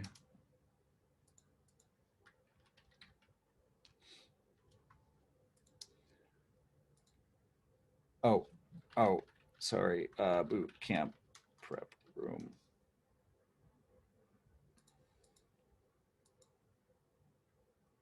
On Stack Overflow, there's a Palindrome. Yeah, I'm trying really hard not to just go look it up. I probably should, just so we're not sitting here for so long. But yep, one second. I kind of don't want to look at the answer just yet, and because I want to make sure it's not just me, and if it is a problem with the challenge itself.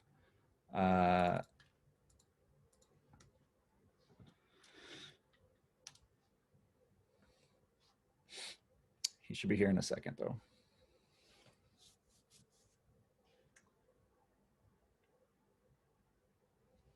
Kerr, are you there? Hey, yeah. Yeah, I totally started this like I had the students pick whatever challenge, and we were just going to build it out. And I wasn't even ready. So, I came into Palindrome, and going off what I thought that you were talking about, right? So it's, I'm just gonna, if you're able to, I got stuck in my own thinking. So now I just got lost, and I'm basically trying to do a recursive. I'm trying to write my base case, and I couldn't think out what I wanted to write, right? So Gotcha.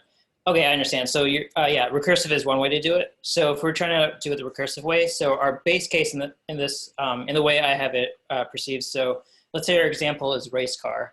To check if that's a palindrome, the way I'd approach it is I would check the first letter and the last letter in my string, and then see if those are equal. So in this case, it'd be R and R, and then we'd continue inward every time we find a match. So our base case would wind up being if our word is either empty, and that would be the case where we have an even number of letters. So for example, the word Hannah has 6 letters in it. Yep. So when we keep matching opposing indices, we wind up with an empty string as our last call. Yep. However, if our word is an odd number, odd lettered word like race car, which has 7 letters, we're going to get to the center E. And at that point, we don't need to check the E against itself because we know it matches. So my base case, I would say, would be is either if the passed in word is empty or is a single letter, we just return true because we know that it's a palindrome. Does that make sense? oh yeah, right. So that's not what we wanted then. So you're saying base case, if our word was just 1 letter, then we are. Yeah, I guess to generalize both of those, if our word was 1 letter or fewer, because it could be empty, we'd return true. All right. I can't. I'm so certain that I solved this during the cohort, and I can't. So I'm not wanting to do this, right? Or maybe I am wanting to do I think this. that's the way I'd approach it. I mean, there might be a different way to do it, but I'd say, yeah, just check if the length is 1 or fewer. Oh yeah. So yeah, less than or equal to 1. Yep. So that's just, again, that's just saying if we had an odd number, we're going to wind up with 1 letter at the very end, or last call. It'll make sense once we code up the second part. Yeah. So the second part, we need to check if the starting letter and the ending letter are the same. Right. So, and then, so that, I think this is where I got stuck. This is where this is where my thinking got stuck, is because I have, I'm just setting start and end, which I don't even know if I can do this here, but right. So there'd be, again, multiple ways to approach this. I think the way you have it will totally work. So we're going to take the starting letter and ending letter, compare them. If they are the same, we're going to pass in a new string, which is a substring from the first index to the second to last index. Does that make sense? So I want to well, let me get rid of these lines. I'm trying to map this out as you're talking to see if it's. Yeah, so we want to check word start with word end. If that is false, we know that this is not a palindrome because we know that at least one of the opposing indices don't match. So hopefully what we want to happen is this to evaluate. It's looking at the start of the word. If it's race car, it's looking at this letter versus this letter and saying, are these equal? If they are equal, so there's two cases here. If they are not equal, we can just return false for the rest of this like chain, because we know that there's one mismatch. Therefore, the entire word is not a palindrome. Yep. So that would be our early return. I would say if they're not equal, just return false. All right. So I have a nested if then, or a if else. Is that right? Is that that works. Okay. Yeah. So if they are, then I return. Okay. Yeah. No, not quite. Sorry. So if they're equal, we need to check the next two indices. So that return true should be return palindrome with a substring from the first index to the second to the last index. Yeah, because we have to check every single character. But how do we move to the next character? So we'd pass it. We need to do a substring of a string. So that'd be probably something I need to look up too. String, substring. I think it's probably like sub str. Yeah. So yeah, we'll pull it up real quick because I know Cindy was looking at one answer, and hopefully, Cindy, maybe ours will be different than the one that you found, just so we can show that there's different solutions, different ways to come about this. So absolutely. So for substring, we can look that up. It's up. I just looked it up on the docs also. I don't have it memorized. Oh, right. Because if I pass a substring of a substring each time, it will reduce the string each time. Right. So basically, we want to trim off. Our goal is to trim off the first letter and the last letter, since we just compared them, and return a new string that we could just do the same process with. Yeah. Again, an alternative approach would be, instead of using substrings, we could pass in like a starting index, and that starting index we could use to determine which index we need to check first, and then also check opposing to it, if that makes sense. Yeah, so I just want everybody to follow also, as I'm starting to understand it, and I want everybody else to be on the same page, because we were working with numbers before and only one if else, like the simple case. So I mean, recursive case might not be the easiest in this case. I usually do a for loop, but recursive definitely can work. So if I want to get a substring, well, let's do, I pass in the indices, right? So kind of like what they did here. They said the string is Mozilla, and if they pass in 1 and 3, they're basically saying they want to start from index 1 to grab the O, and they want to grab everything from index 1 up to index 3, and it looks like that's not including. So the way we kind of look at this is inclusive 1, so it's including the first index, and this is exclusive 3, so it's not including the third index. So 0, 1, 2, and 3. So we're trying to slice between 1 up to 3, but not including 3. So 1 and 2 right here, Oz. So I'm just trying to understand what the method looks like, and then I'm gonna kind of do what Ankur was suggesting with the substring slicing, because that's it's genius for this. Because that's what I was totally getting stuck on. I was like, how do I was thinking about adding like a param here, and like just maybe I'll shift the indexes myself. That's probably how I ended up solving it before, because I wasn't thinking about this existing method before. Yeah, no, again, you could pass in an index back into Palindrome and do it that way also. It's totally up to, I guess, your method of doing it. So if I always slice from, I guess I want to chop off the ends each time. Yep. Right? Yeah, so you always want to start at 1, because that will start at the second index or second item.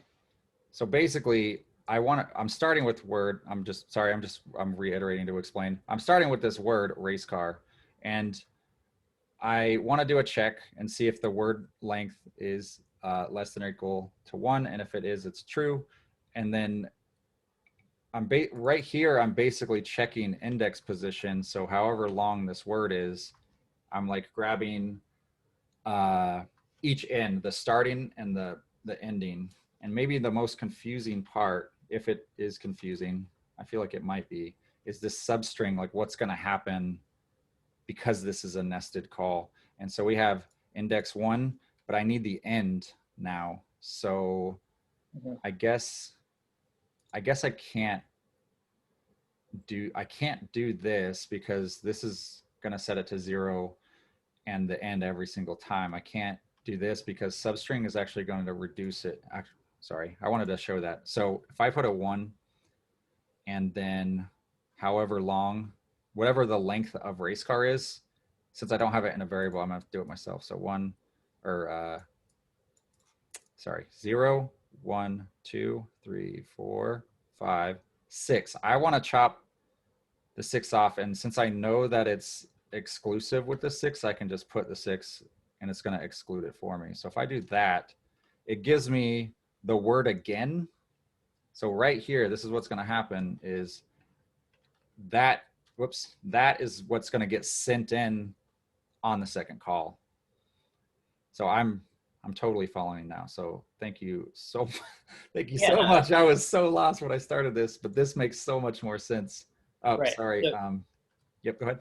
Yeah, so the substring method, again, totally works. So the substring method, we're just reducing the string each time we pass it in, and then always comparing the first and the last, which makes sense. Again, as someone else might have mentioned, or as I was saying also, you could also just have your own index that you're passing. So like the first time you call it, you pass an index 0. Next time you pass an index 1, and you use that index value to always search at a certain point in your string, so you don't have to keep chopping the string down. So technically, I think that might be a little more efficient because you're not creating a new string each time. But either way, like it's going to produce the same result. So instead of this line, I think I'll just put it right in, give me the end, whatever the length of the word that was passed in, -1, so that I get the index. So I can compare the ends to each other of this new word that gets, the substring that gets passed in on the word. So I need to do what I just did in the console, but the second the ending index value needs to be, well, I guess I could have just created an end variable and just used it. So yeah, I'm just going to do that. So it's maybe obvious that word.length -1 is going to give me the index value of the ending letter of the word. I want this index value because I want to use it right here, and I need it for that. I need this. Oh, wait a minute. That's actually not correct. I'm subtracting 1 and I need to +1 actually, right? No, I think end is correct because you don't want to include the last index. Oh no, right? Yeah. Okay, no, you're right. I counted this myself and I put a 6 there because I counted from 0, so that's my bad. Okay. This feels a lot better than where my mind was originally, because all right, now we just need to, I guess I don't really have to write an else again, but I'm going to. Yeah, you could probably reduce that, but yeah, that's more clear. So yeah, if they don't match, then we return false. And then I think we need one more step potentially. So if we return false out of a palindrome call, we, I guess, can continue. Actually, this might work. I mean, I'm a little lost. Well, if the letters don't line up to each other, it's not a palindrome, right? So just, yeah. I guess it's just false. I guess we can test it. So, and I'm gonna write comments in here just so we can figure out what's going on. If absolutely, comments are the great. Two ends, I don't know if this is a good way to write it. If the two ends of the word are equal to each other, then we want to, what's the best way to word this? We want to say chop off the ends and yeah, I'll say slice off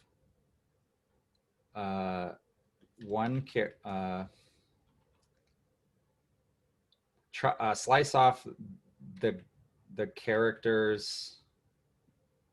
I should have said characters up here. If the start and end characters of the word are equal to each other, then we want to slice off the characters, the start and end characters we just looked at. Hopefully that feels like it reads better.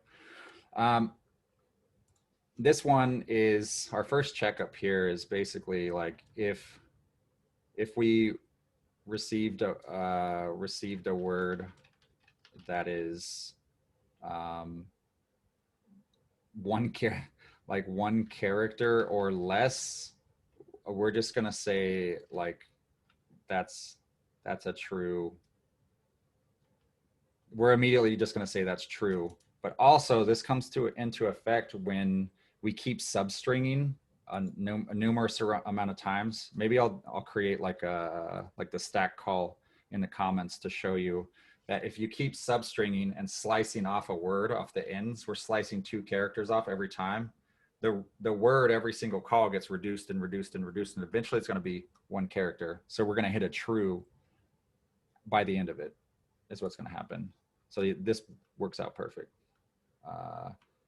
And if this is the other side of the if, right? So if this other side, it's handling when they're not equal. If the 2, so I can take this comment right here and say, if the start and the end characters of the word are not equal,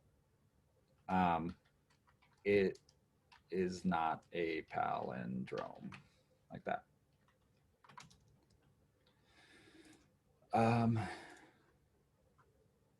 Yeah, and so we should totally test this because I'm gonna do this one and make sure that that's what we get to test these 2 simple cases, but you can of course call even more, test your own words here. So that one says true, which is good. And let's make sure that false will still come out of this too. And false comes out. So now we could say like Hannah, because Hannah is a palindrome. That's true as well. So now we can test any word here. Again, thank you so much, Encore. That was Absolutely. Totally lost my headspace for solving this. Gotcha. No, problem solving, always fun. Yeah. All right, I'm gonna hop off, but good luck to everyone. Sweet, thank you. Enjoy your palindromes, guys. By the way, this is Encore. He is a instructor for Platoon. If you end up in the cohorts, he's someone you'll get to work with as well. Alrighty. All right, good night, everybody. Good night. Cindy, the one that you found, was it just like this? Did they use like substring? Let me check.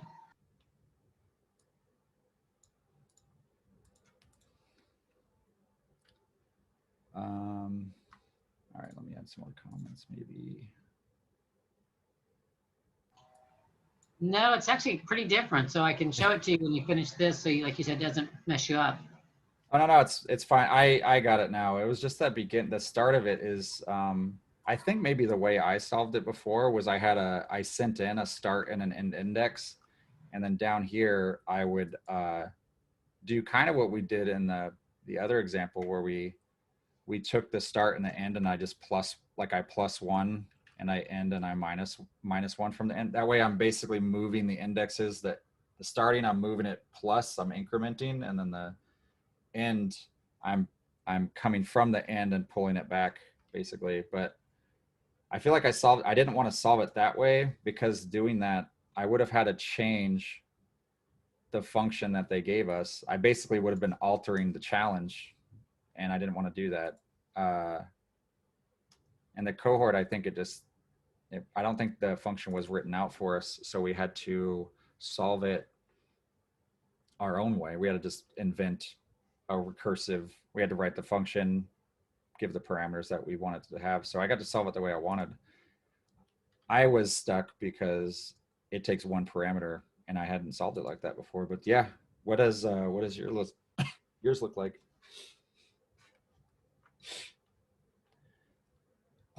You can, if it helps, you can DM it to me in Slack. Oh, that works too. Maybe we'll see. We'll see what happens with copy paste from Zoom. This will be fun. I'm going to call yours, or the one that you found at least, Palindrome V2. Right? We'll call it V2. That way it doesn't conflict with our names. And they got the length of the string. They're finding the midpoint of the string, right? So they're saying, all right, just, oh, this isn't recursion, actually. So this is an iterative solution. So if you want to, I guess this is another way, we could talk about this too. If I was going to solve this problem, I probably would have went the iterative way first, because I just prefer to do it the iterative way. Yep. Sorry if I just blinded everybody with the white background. So this is the iterative solution, which is pretty different, because this one right here, this is where the recursiveness happens. And maybe it would be better if I expanded this out to a couple of lines. So maybe, what can I call this? Sliced word, because that's really what we're doing here. I'm going to put more comments in here just so it's easier to follow how this thing is happening. So, and then we can look at iterative, will be much easier to go through. So let me add these comments in real quick, because if we come back to the slide again, right, we're doing this same thing again. We just have one more extra condition in our else. So instead of a number now, we're taking in a string. And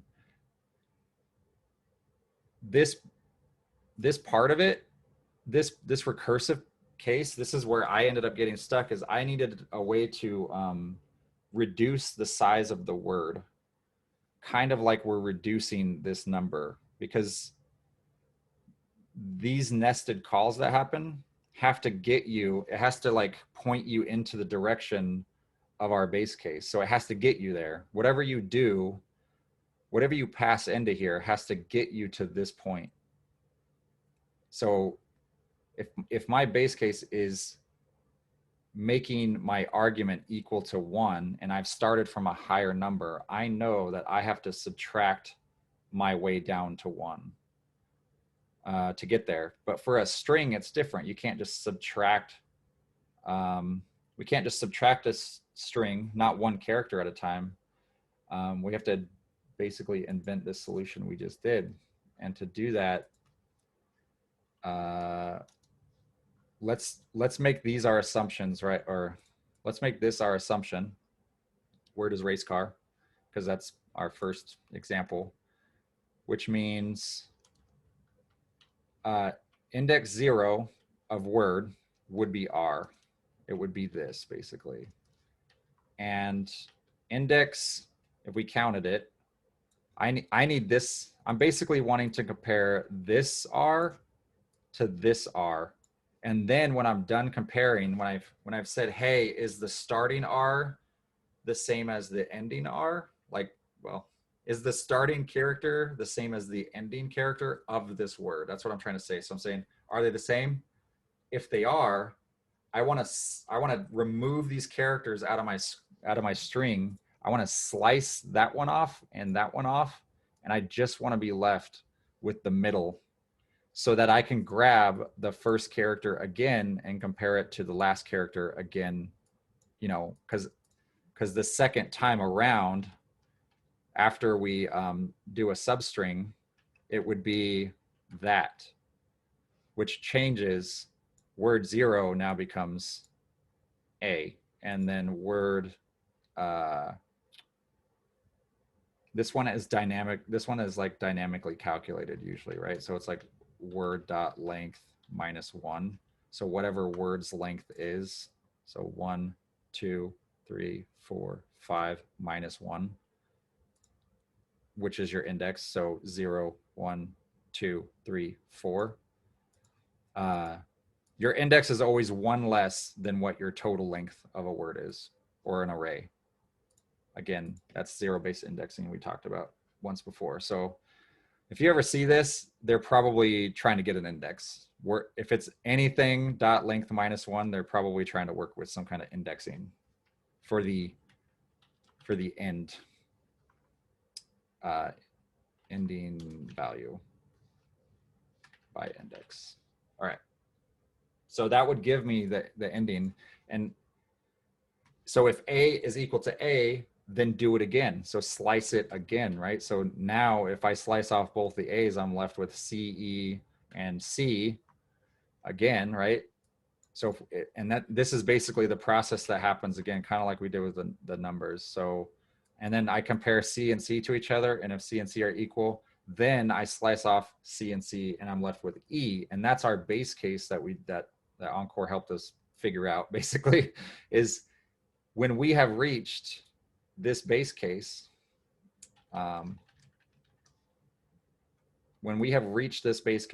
so when my word length is 1 or less than 1, so if I happen to have passed in an empty string, we're calling it true too for some, it's fine. There was nothing in the challenge that said we couldn't do that. But if the word length is 1, we return true. So we started with this word and we went into each word. And so we hit this true. So each one of these can return true back now. So this true returns a true, returns a true, returns a true. So the end result is a true. If that made sense. Like this, I'm kind of using this arrow to represent like the function calls and the substring that would have happened, but in very shorthand.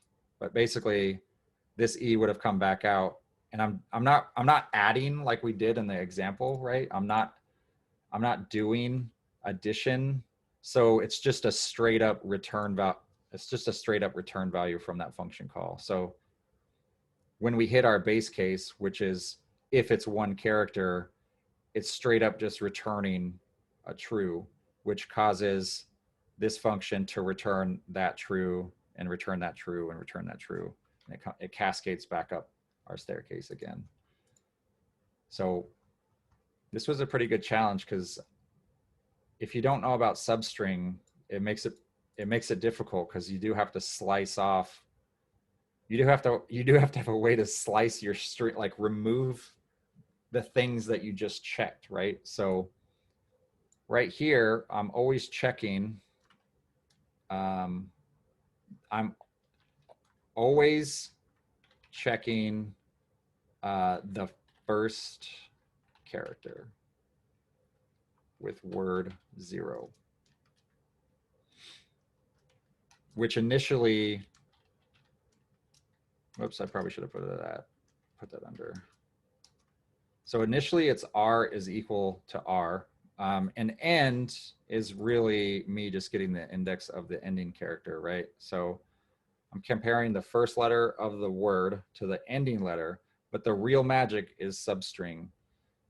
Because substring, each time we substring a word, like race car, right? I start with race car, so race car dot length is 7, but I minus 1, so 6. And if I counted these, 0, 1, 2, 3, 4, 5, 6. So if I say, let me do it this way, word equals race car, just so it matches my code. If I say word 6, it gives me R. And if I say word 0, it gives me R, because the start and the end are both R's. So if I say word 0 is equal to, I'll do 6 for the moment. That says true, right? So when they are equal, we're gonna slice it and continue. We're gonna say, all right, we're good so far. Let's slice off these ends and compare the next 2 values, the next start and the next end of a substring. So the magic for a substring, right? So word is race car.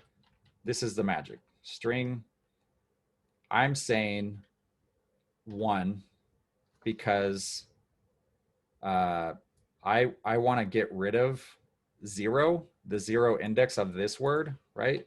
And then I want to get rid of whatever the last word is. I mean, whatever the last character in this word is, which I kind of have to like figure out because it's going to keep changing. So I need the length -1. If I do that, you'll notice that it gives me, it gets rid of these R's, right? So, and if I look at word, it hasn't changed, but that's not what's happening. We're calling the function all over again right here, and it's passing it in as this word this time. It's not starting from race car as a starting point on the second depth. It's starting from ace car. It doesn't have any R's anymore. So we got rid of the R's on the ends.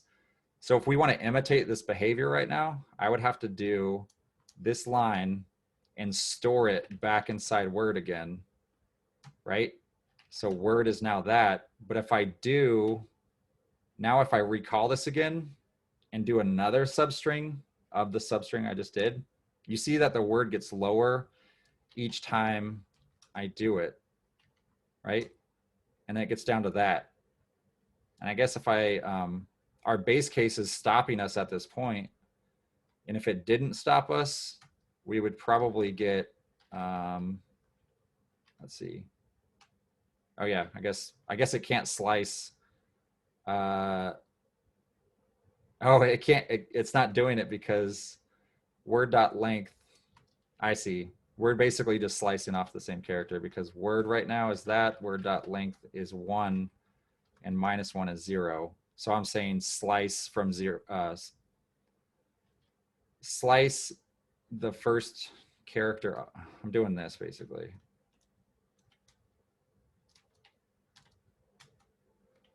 Right, so I'm saying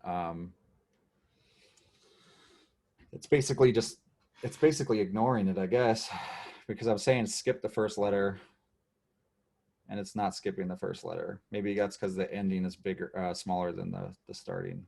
Because if it was, it's basically like doing that. That's interesting. Is everyone tracking that? I mean, this is a lot to take in. Even I had a hard time trying to figure out what to do here, but this case, in the context of race car, right? This is what's happening, but let's do this. My first call, because this is how I did it in the slides. My first call, when I received race car, it was called with race car, right? So the first call of Palindrome comes with, it's happening like this. That's my first call. And then my second call looks like this. So I'm basically reducing the string each time because I'm comparing the two in the start and each time, like each of the letters. Oh, these all say third and fourth. So we got race car, and then substring. When the second call happened, it took the substring of race car and it's passed it in here. So it stripped off the 2 R's, and now I have a new first and a new end, and it compares those two and does a substring of that and gives me a shorter word each time. So just like I was trying to describe to you, we have to continue to whatever we wrote our base case as. So this was easier because it was just numbers with an if-else statement. And we were always working towards subtracting to get to 1. But for here, we are subtracting technically, right? Because it's slicing off 2 letters of our word, which makes the length change every time. So when we finally hit this, word.length is going to be 1. And if 1 is less than or equal to 1, then we can finally not call ourselves again, basically. And if they never match, right? Like if we do this comparison where we take the first letter and the ending character and they immediately do not match, we're done. We like stop there, return false. We're done. It's not a palindrome. To be a palindrome, every character basically has to line up. Their positions basically have to line up all the way through. So that's recursion, and this is an iterative solution. So this is kind of why I prefer this way, is loops are easier to get your head around, because it starts from one side and goes to the other side. So it starts from 0, except they're doing something a little clever here. They're picking a halfway point in the word. So mid, let's say string is race car again, just to keep the examples the same. So they're picking a midpoint. So they're saying grab whatever the length of my string is, which we know this is 7, and it's saying divide that by 2, and then just in case it's a decimal, they're doing floor on it. So they're saying give me just the integer value. So we can do a console.log. The floor is, I'm just showing you this so you know how to like, oh, what happened? I guess I have to call it. I'll put race car in here. So floor is 3. So we took 7, divided by 2, and it gave us 3. Well, it was probably 3.5. This was probably 3.5, but floor chops off the decimal. So we are left with 3. And you might wonder why they did that, but if you think about it, if this word is the same way forwards as it is backwards, then you only, it's basically this, like race right here and race right here, they overlap in the middle. If the word is the same way it is forwards as it is backwards, they have an overlapping point where they share a character in the middle. And if you know the midpoint, then you know that you only need to iterate up to the E. So they're iterating, instead of going over every single character, they're saying, I just want to go up to E. I just want to compare up to that point. So, and then you'll see that they're using indexing as well. We used indexing. They're using indexing, but they're also doing, let's see, they're grabbing their middle length, subtracting 1. What if it is an even word like Anna? Yeah, so if it's even, yeah, we can put Basically, it in. how you had that E left over, what happens when there's like if. Yep. So, yeah, so they would get 2 for floor, just so we know. Like, so for Anna, it's 2. So they're finding their midpoint, and they're just saying, all right, my midpoint is 2. So 1, 2, right? But they're gonna have a case in here. So I think that's what this weirdness is right here. So let's try to read what this is. So string of I, when it starts, if it was Anna, first iteration, string of I should be A, because it starts at 0. Second iteration, the string of I is N. And we are only going up to, but not past the midpoint, because this doesn't say equal to. So when I is about to meet 2, so it'll do 0 and 1, but the moment I becomes 2, it's done. So right here, if you think about it, I is 0, I is 1. But if it ran again, I would be 2, and we can't run. The condition right here is stopping the loop before that happens. So let's try to figure out why they did that.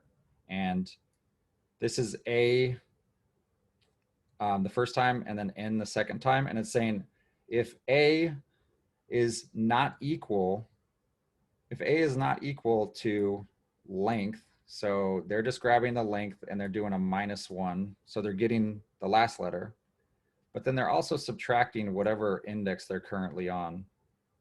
So let me break these across 2 lines. So we have string I.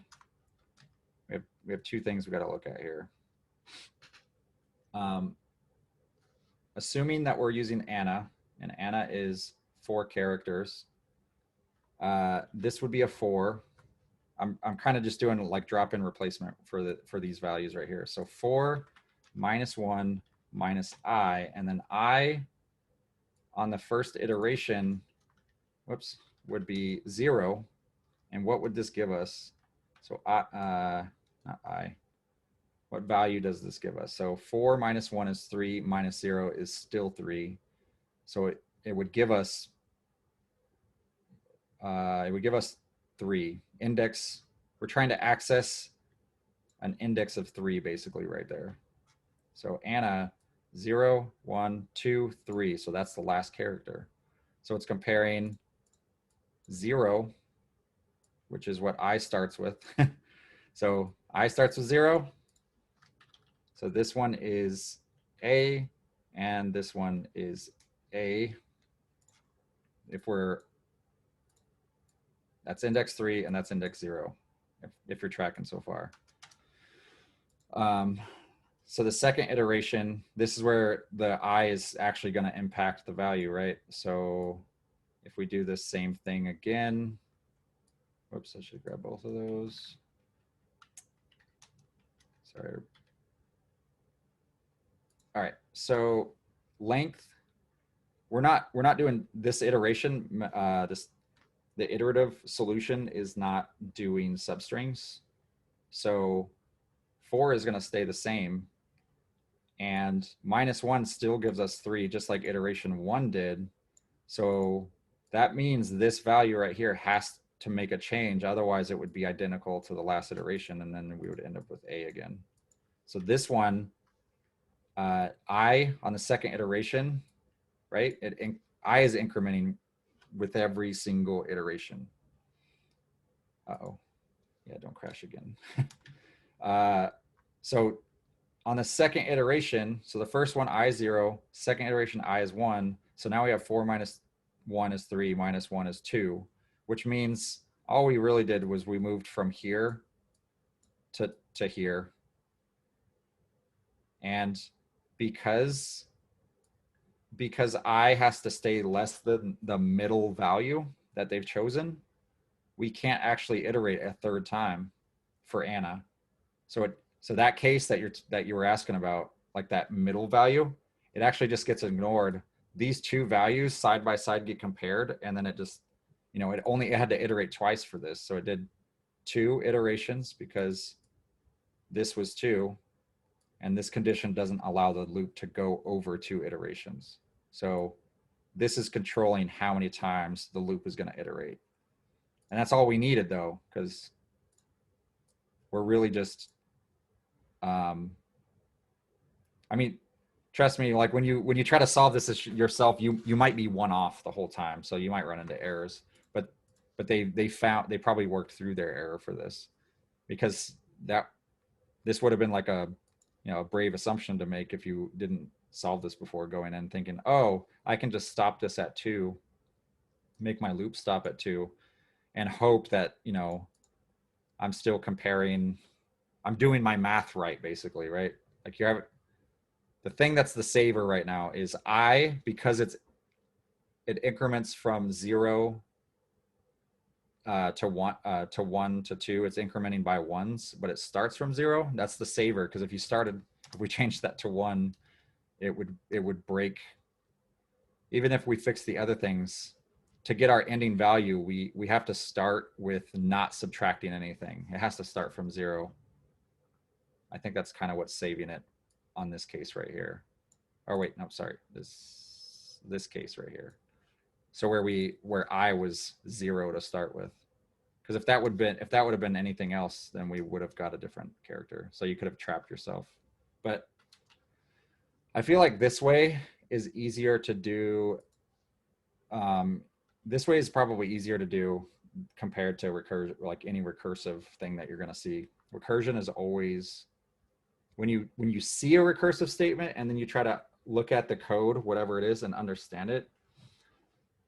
It's going to happen to you. You're going to go look at it and you're going to be like, all right, I learned about recursion, but I know I need a base case, and you're going to like try to wrap your head around it. And it takes some practice. And even I still obviously struggle with challenges around recursion because every data type interacts with it a little bit differently. But I think a lot of solutions you come up with, it's probably safe to start, unless they explicitly tell you to do recursion, to start iteratively. If you can't solve it using recursion, then maybe try to solve it iteratively first, because sometimes it helps. Sometimes it helps to do that.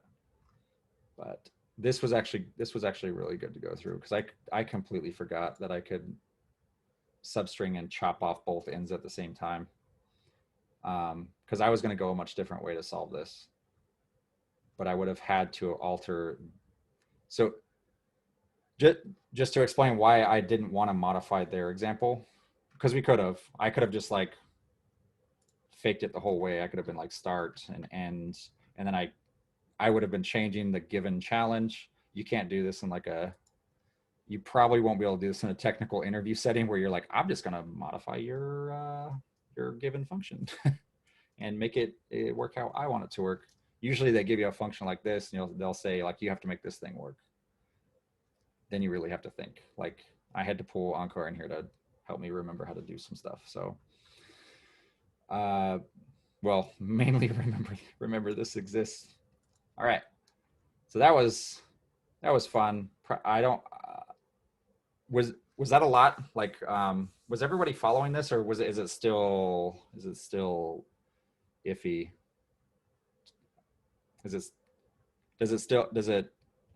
Maybe if you do it on your own, you'll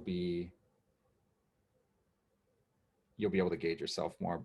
Yeah, I imagine it was a lot. This is a lot, and try to not look up the answers and solve it if you can. And I guess a learning point for me, the first thing I probably should have done here, just like reflecting on myself, because I was just stuck right in the beginning. So the first thing I probably should have done has been like, all right, my word is a string. I don't know what else to do. The first thing I should do is come to the docs. And even if I didn't know this thing existed, I could have just said MDM string methods like this, and just came down this list and go, is there anything in here, any method? Oh, that goes too fast. Is there any method in here that could have helped me in any way to get this, to reduce my string? I knew I needed to reduce my string. I just wasn't sure how to do it without sending in the indexes, incrementing and decrementing index positions, kind of like we did with this, where I was sending in this value right here.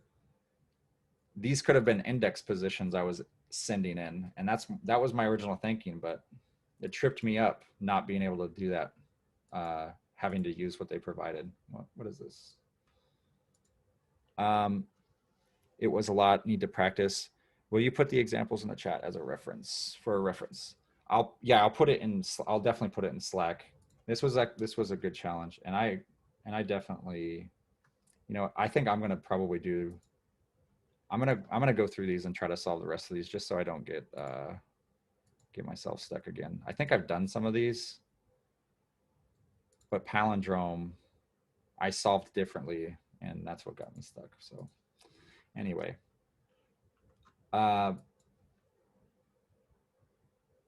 Your biggest takeaway for recursion from this is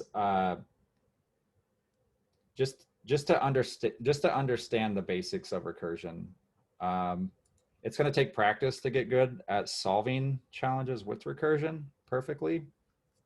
Try not to look up the answers, because or go as long as you can, or try to invent a solution. And if you just can't get it, then look up the answer. But put in a fair effort before you look up an answer.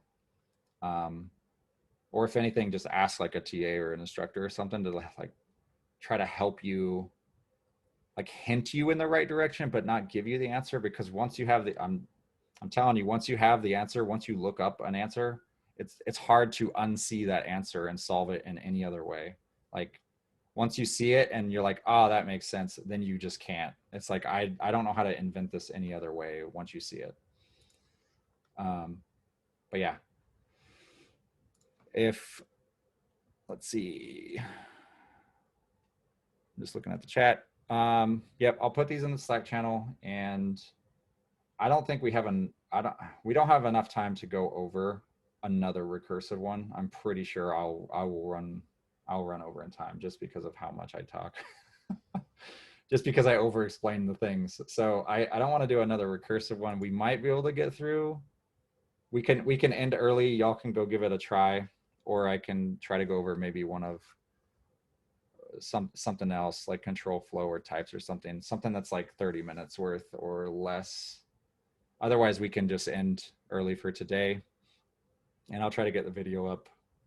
I don't know if 6 is up. I don't think Tom pinged me, so I'll ask him if last session is up on YouTube yet. I don't think it is. I'm gonna have to ping him and remind him again. I'll put these up, and yeah, just let me know if anyone wants to like review anything real quick. We can. Anything from before, because I have like 23 minutes. If y'all have any questions on anything, we can go over something. Just like any topics or concepts that you want to go over. I have a question that's kind of unrelated, but Sure. When you pulled up Visual Studio Code, it sparked a question that I've had for a little bit. Just trying to create an output like you can in Replit and other online IDEs where like you console.log and it shows in the terminal. Yep. You don't have to show us if it takes a while, but is there like a good resource on how to like figure out how to do that so we can, console.log stuff in Visual Studio Code? So there is one prereq here that your machine might not have. And the thing that I did here was I have a command that's called node. So you have to have Node.js installed on your machine. Right. So if you do have that, then yes, you can. All you have to do is you have to be in the folder where the file is at. And then all you have to do is say node, and you tell it what file that it needs to run.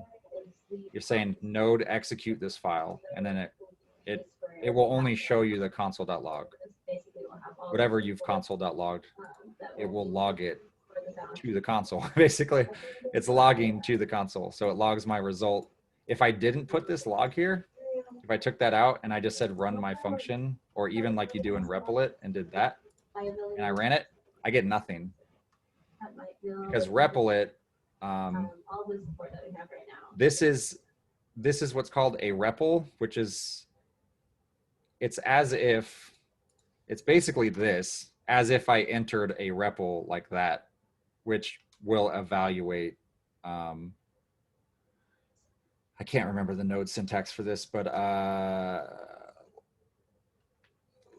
let me see if I can require index.js. Oh no, I can't do that. I thought I could do that. Apparently I can't. Maybe I don't put the JS.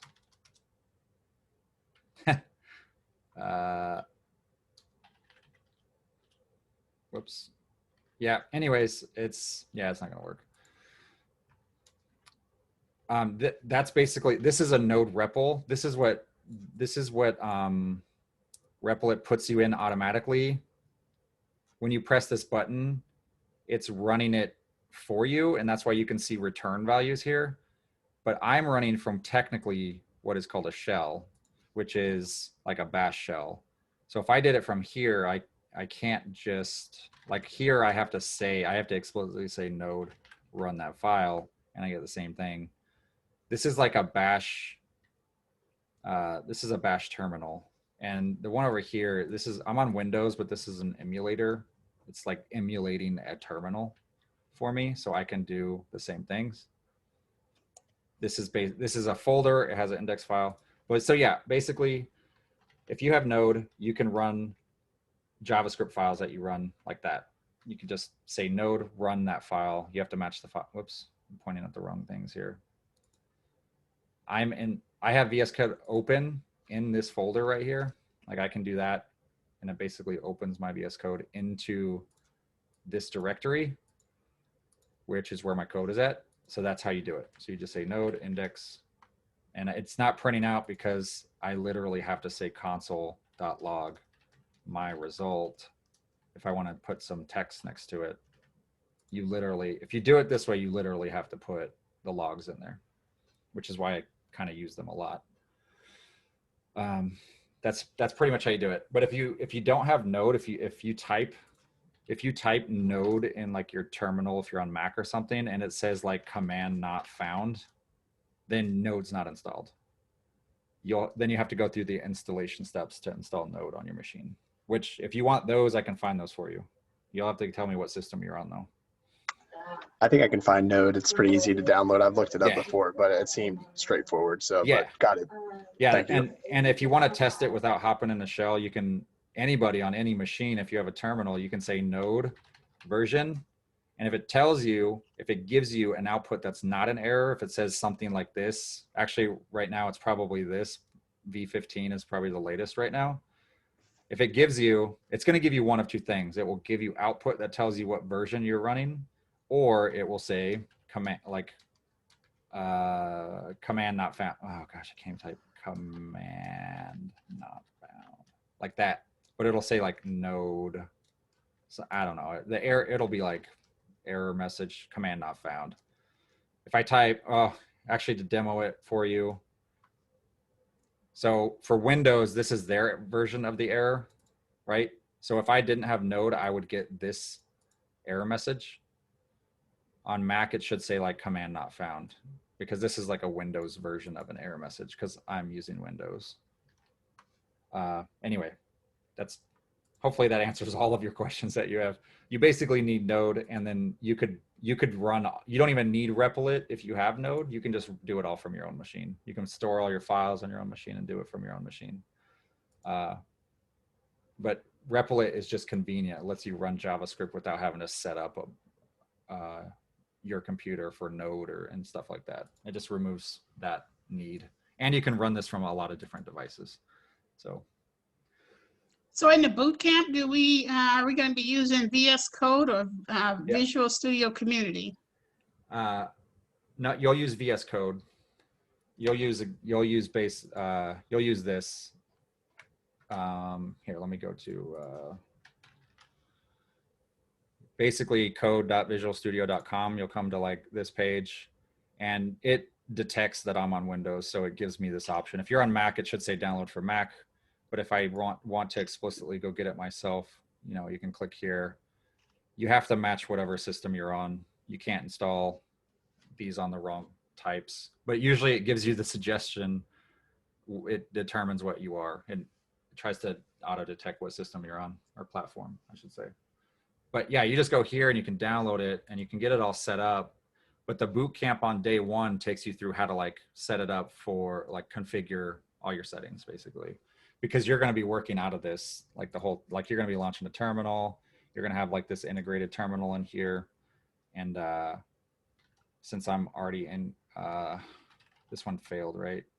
Yeah, so like that, because I'm running a different terminal now, I'm not using the regular Windows terminal. I'm using the, I won't get too far into it, but it's basically like imitating Linux terminal that I have embedded in here. It thinks I need to install Node, which isn't true because it just doesn't have the right reference to where Node is at for me. for my case. So ignore that. That's wrong. I wonder if I could start a different terminal. I can't. I have to configure my VS Code to stop using this. I think I accidentally set that when I was messing with Docker. So anyway. So we'll use VS Code for like JavaScript, Python, and all the other programming languages. Yeah. So where are you at? Here you go.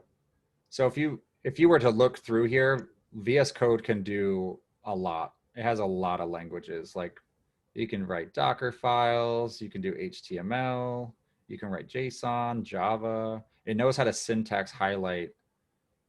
Syntax highlighting is basically this, where it colors, it gives colors to like keywords of the language that you're in. So here, let me show you. If I go to my file.py, it knows the .py extension is Python. So down here, it's converted my syntax. It calls it Magic Python because I have an extension, but can I even change that? Let's see. RP, oh, guess not. I must have overridden it with an extension. Anyway, you'll see that like if I create sum up to, right? What did I call this? Num.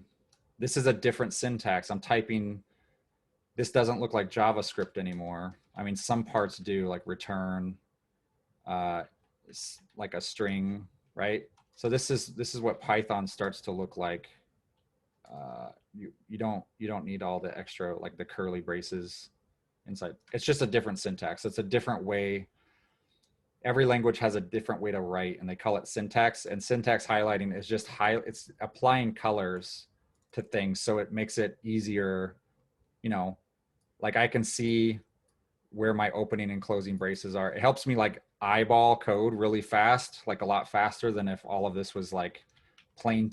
Like watch what happens if I turn it to plain text. It like imagine reading like a lot of this. It would be terrible. It would be like, imagine just like looking through code that's just one color. That's terrible. It would not be as great. So if you've ever done like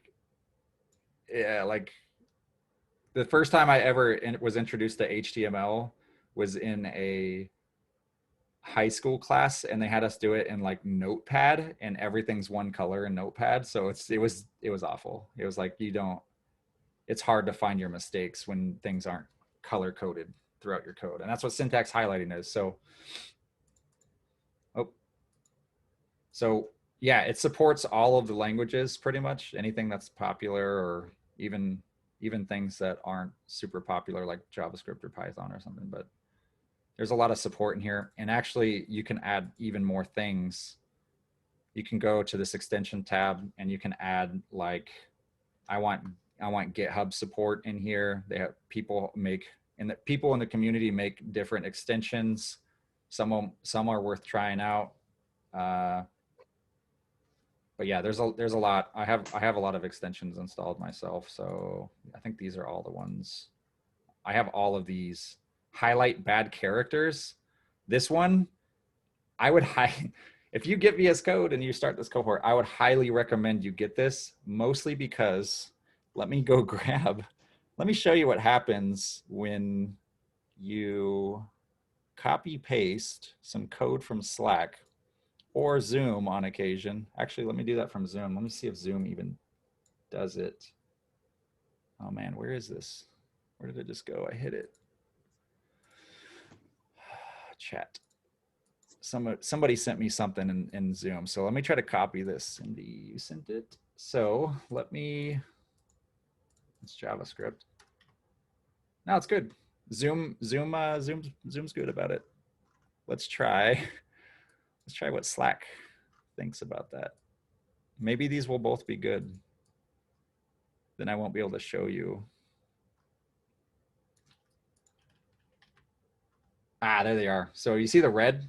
So this highlight bad characters thing highlights highlight bad characters such as no break space and Greek question mark. So there's characters on your computer that look like other characters, but your coding language doesn't read them that way. It reads them as like, you know, very unique characters. So these right here, they look like invisible new lines, but they're the wrong character type. Like this would be a problem. I copy pasted in invisible characters, and if I didn't have this thing highlighting them, I wouldn't even see it.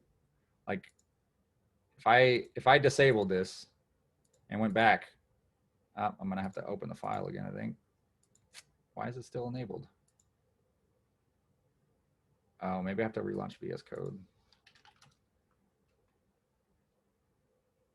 Yeah, I had to relaunch VS Code. So now if you look at this, you're like, hey, everything looks fine, right? But it's not. Everything is not fine. Those characters can actually have an impact on whether your code will run or not. Like those specific characters, especially in something like a bash script or something, you'll learn about all this stuff. Like you'll encounter errors like this and you'll have to work through them. But I disabled. So I'm going to re-enable that, and there we go.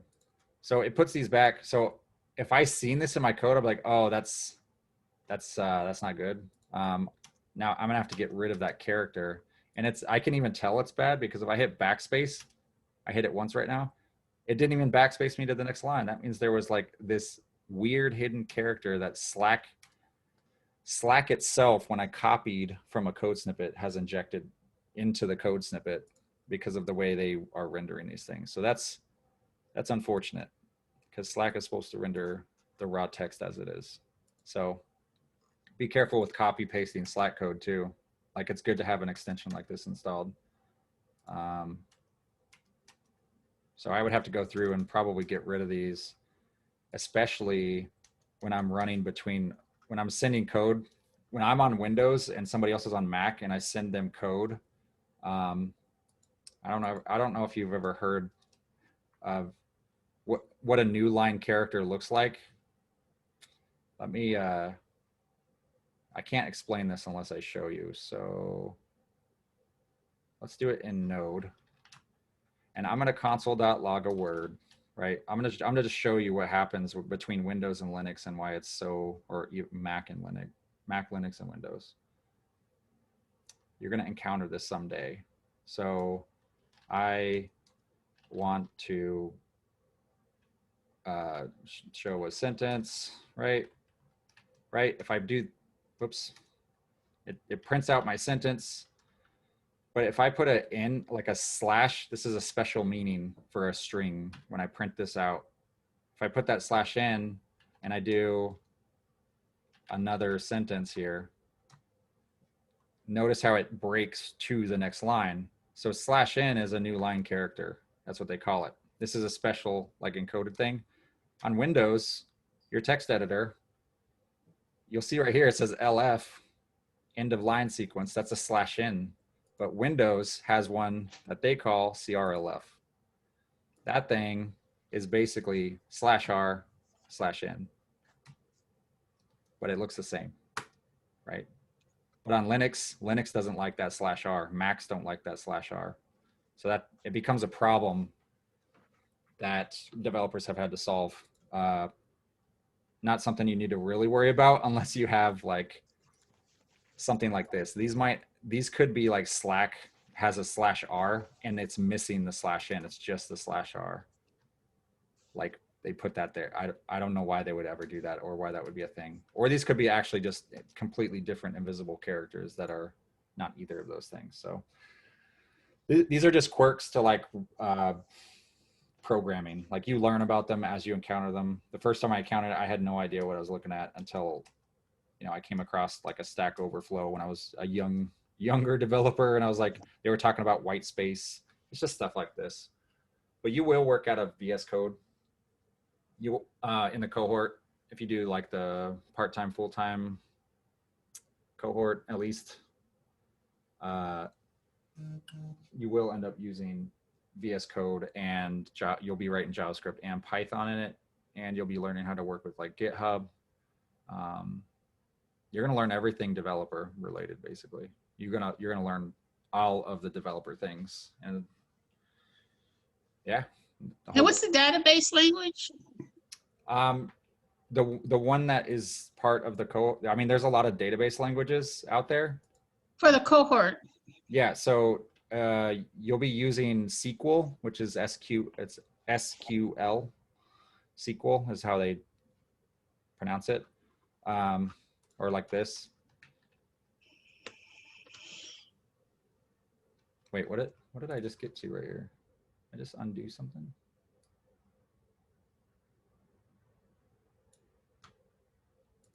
I lost my train of thought. Yeah, so SQL it'll be like SQL database. So this is the type of database, because there's also one called NoSQL, but you'll only be dealing with a SQL database. But the database engine is going to be Postgres, or Postgres. Is it like that, PostgreSQL, or you'll see it written a few different ways like that most of the time. So this is a database engine. It's a service that runs that you can store many databases on. It can have a lot of databases, not just one. It's an engine for databases. So you can create a database, and then a database is basically something that holds tables. And if you don't know, if that doesn't associate to anything right away, think of spreadsheets. A spreadsheet is a table. So a database stores lots of spreadsheets. Like you can have thousands of spreadsheets in there. Every table is assigned a name, and it's basically, yeah. You can't ask me about this stuff. I'll over explain it. I'll over explain it, and then well, just start taking you right into a class. Anyways, yeah, so it's SQL is the type of database. Postgres is the I don't want to say type of database again, but it's the database and type of database engine. So Postgres, because there's other flavors. There's like MySQL, and there's Oracle, there's MariaDB. Like you're gonna see all of these names out there, but the one that you don't have to. You're just gonna pick one and roll with that. So that's probably gonna be the one you're gonna use. So I say probably, but it's the one that the cohort is set up to use. Anyways. Are the different database languages compatible with like no matter what backend language you use, or do you have to use specific database languages with specific backend languages? The SQL is mostly the same, but each engine supports different features, is probably how I would describe it. So like Microsoft SQL Server, you'll see that one too. They have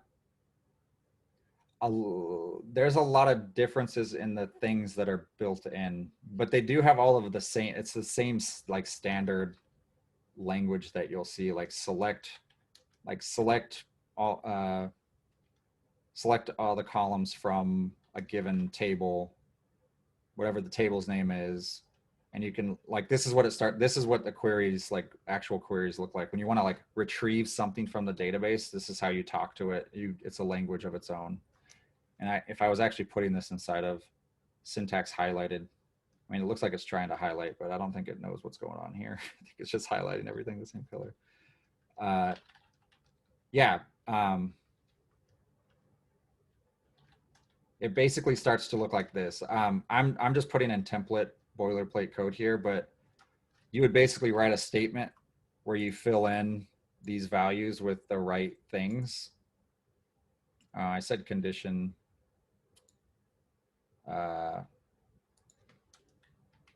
Yeah, anyways, so it'd probably look like this, and then that would give you back a result set, like maybe like an array. It would give you back like an array of items possibly, or maybe you could even say like, limit one. I only want one item out of like return back to me. There's all kinds of stuff you can do, but you're gonna learn about this. Like you're gonna learn how to write those statements I just wrote. Like you spend a week learning how to write that, like an entire week spent just learning how to write and talk to a database. And then you move on to learning how to talk to a database using code that writes that same statement for you. So it's a lot to go over, but they call them ORMs. Like ORMs are basically, it lets you write code that writes SQL statements for you and work with them as just regular code. So it puts them inside objects for you. It's really handy. And yeah, all of these things you'll get to learn. Everything I'm talking about, like right now, much of it might not make sense, but by the time you end the cohort, every single term that I've said to you for every one of these sessions, you'll know it. You'll pretty much know every single term that I've said from session 1 to session 8. You'll have something to relate it to. And I've been writing code for like 8 years or so. I can't math right now. Like 8 years maybe. So I was doing this a while back, and these were all new to me too at one point. So hearing ORM and recursion and just all these terms, they were just like over my head every time. And eventually, when you practice, I didn't have the code challenges. Like I didn't do a whole lot of code challenges in the beginning. I probably would have learned a lot faster doing that, or finding a boot camp in the beginning. I kind of just like had to read a lot. I had to read so many things and make my own way at my own pace. But the boot camp kind of forces you at their pace, and you learn a lot throughout the week. So if you're able to do the full-time cohort and you have the time to do it, it's intense, but you'll walk away and you'll know a lot more than you went in with. You'll struggle. The struggle is real. It's like a rite of passage for developers. Like you have to struggle to learn. Struggling is how you learn in programming. So don't get too frustrated at yourself. It's like every developer pretty much has to go through that same struggle. Anyway, any other questions? We're going over on time. I'll put these, do you want me to leave this? I don't want to leave this iterative one in there because it's not really recursive at all, but maybe I hate these comments. Yeah, I don't know if I want to leave that in there. It's kind of in with recursion. Doesn't really make sense, but this one, I'm definitely going to share this one with y'all. And then wherever I put that Truthy Falsey thing, I'll put that in there too. So right here. So y'all can take this code and like throw in whatever values you want to throw in here to just experiment. It's a really simple function with the condition. But yeah, if that's it for questions, I will end it here, and we can, yeah, I'll go ahead and end it right here. Stop this recording.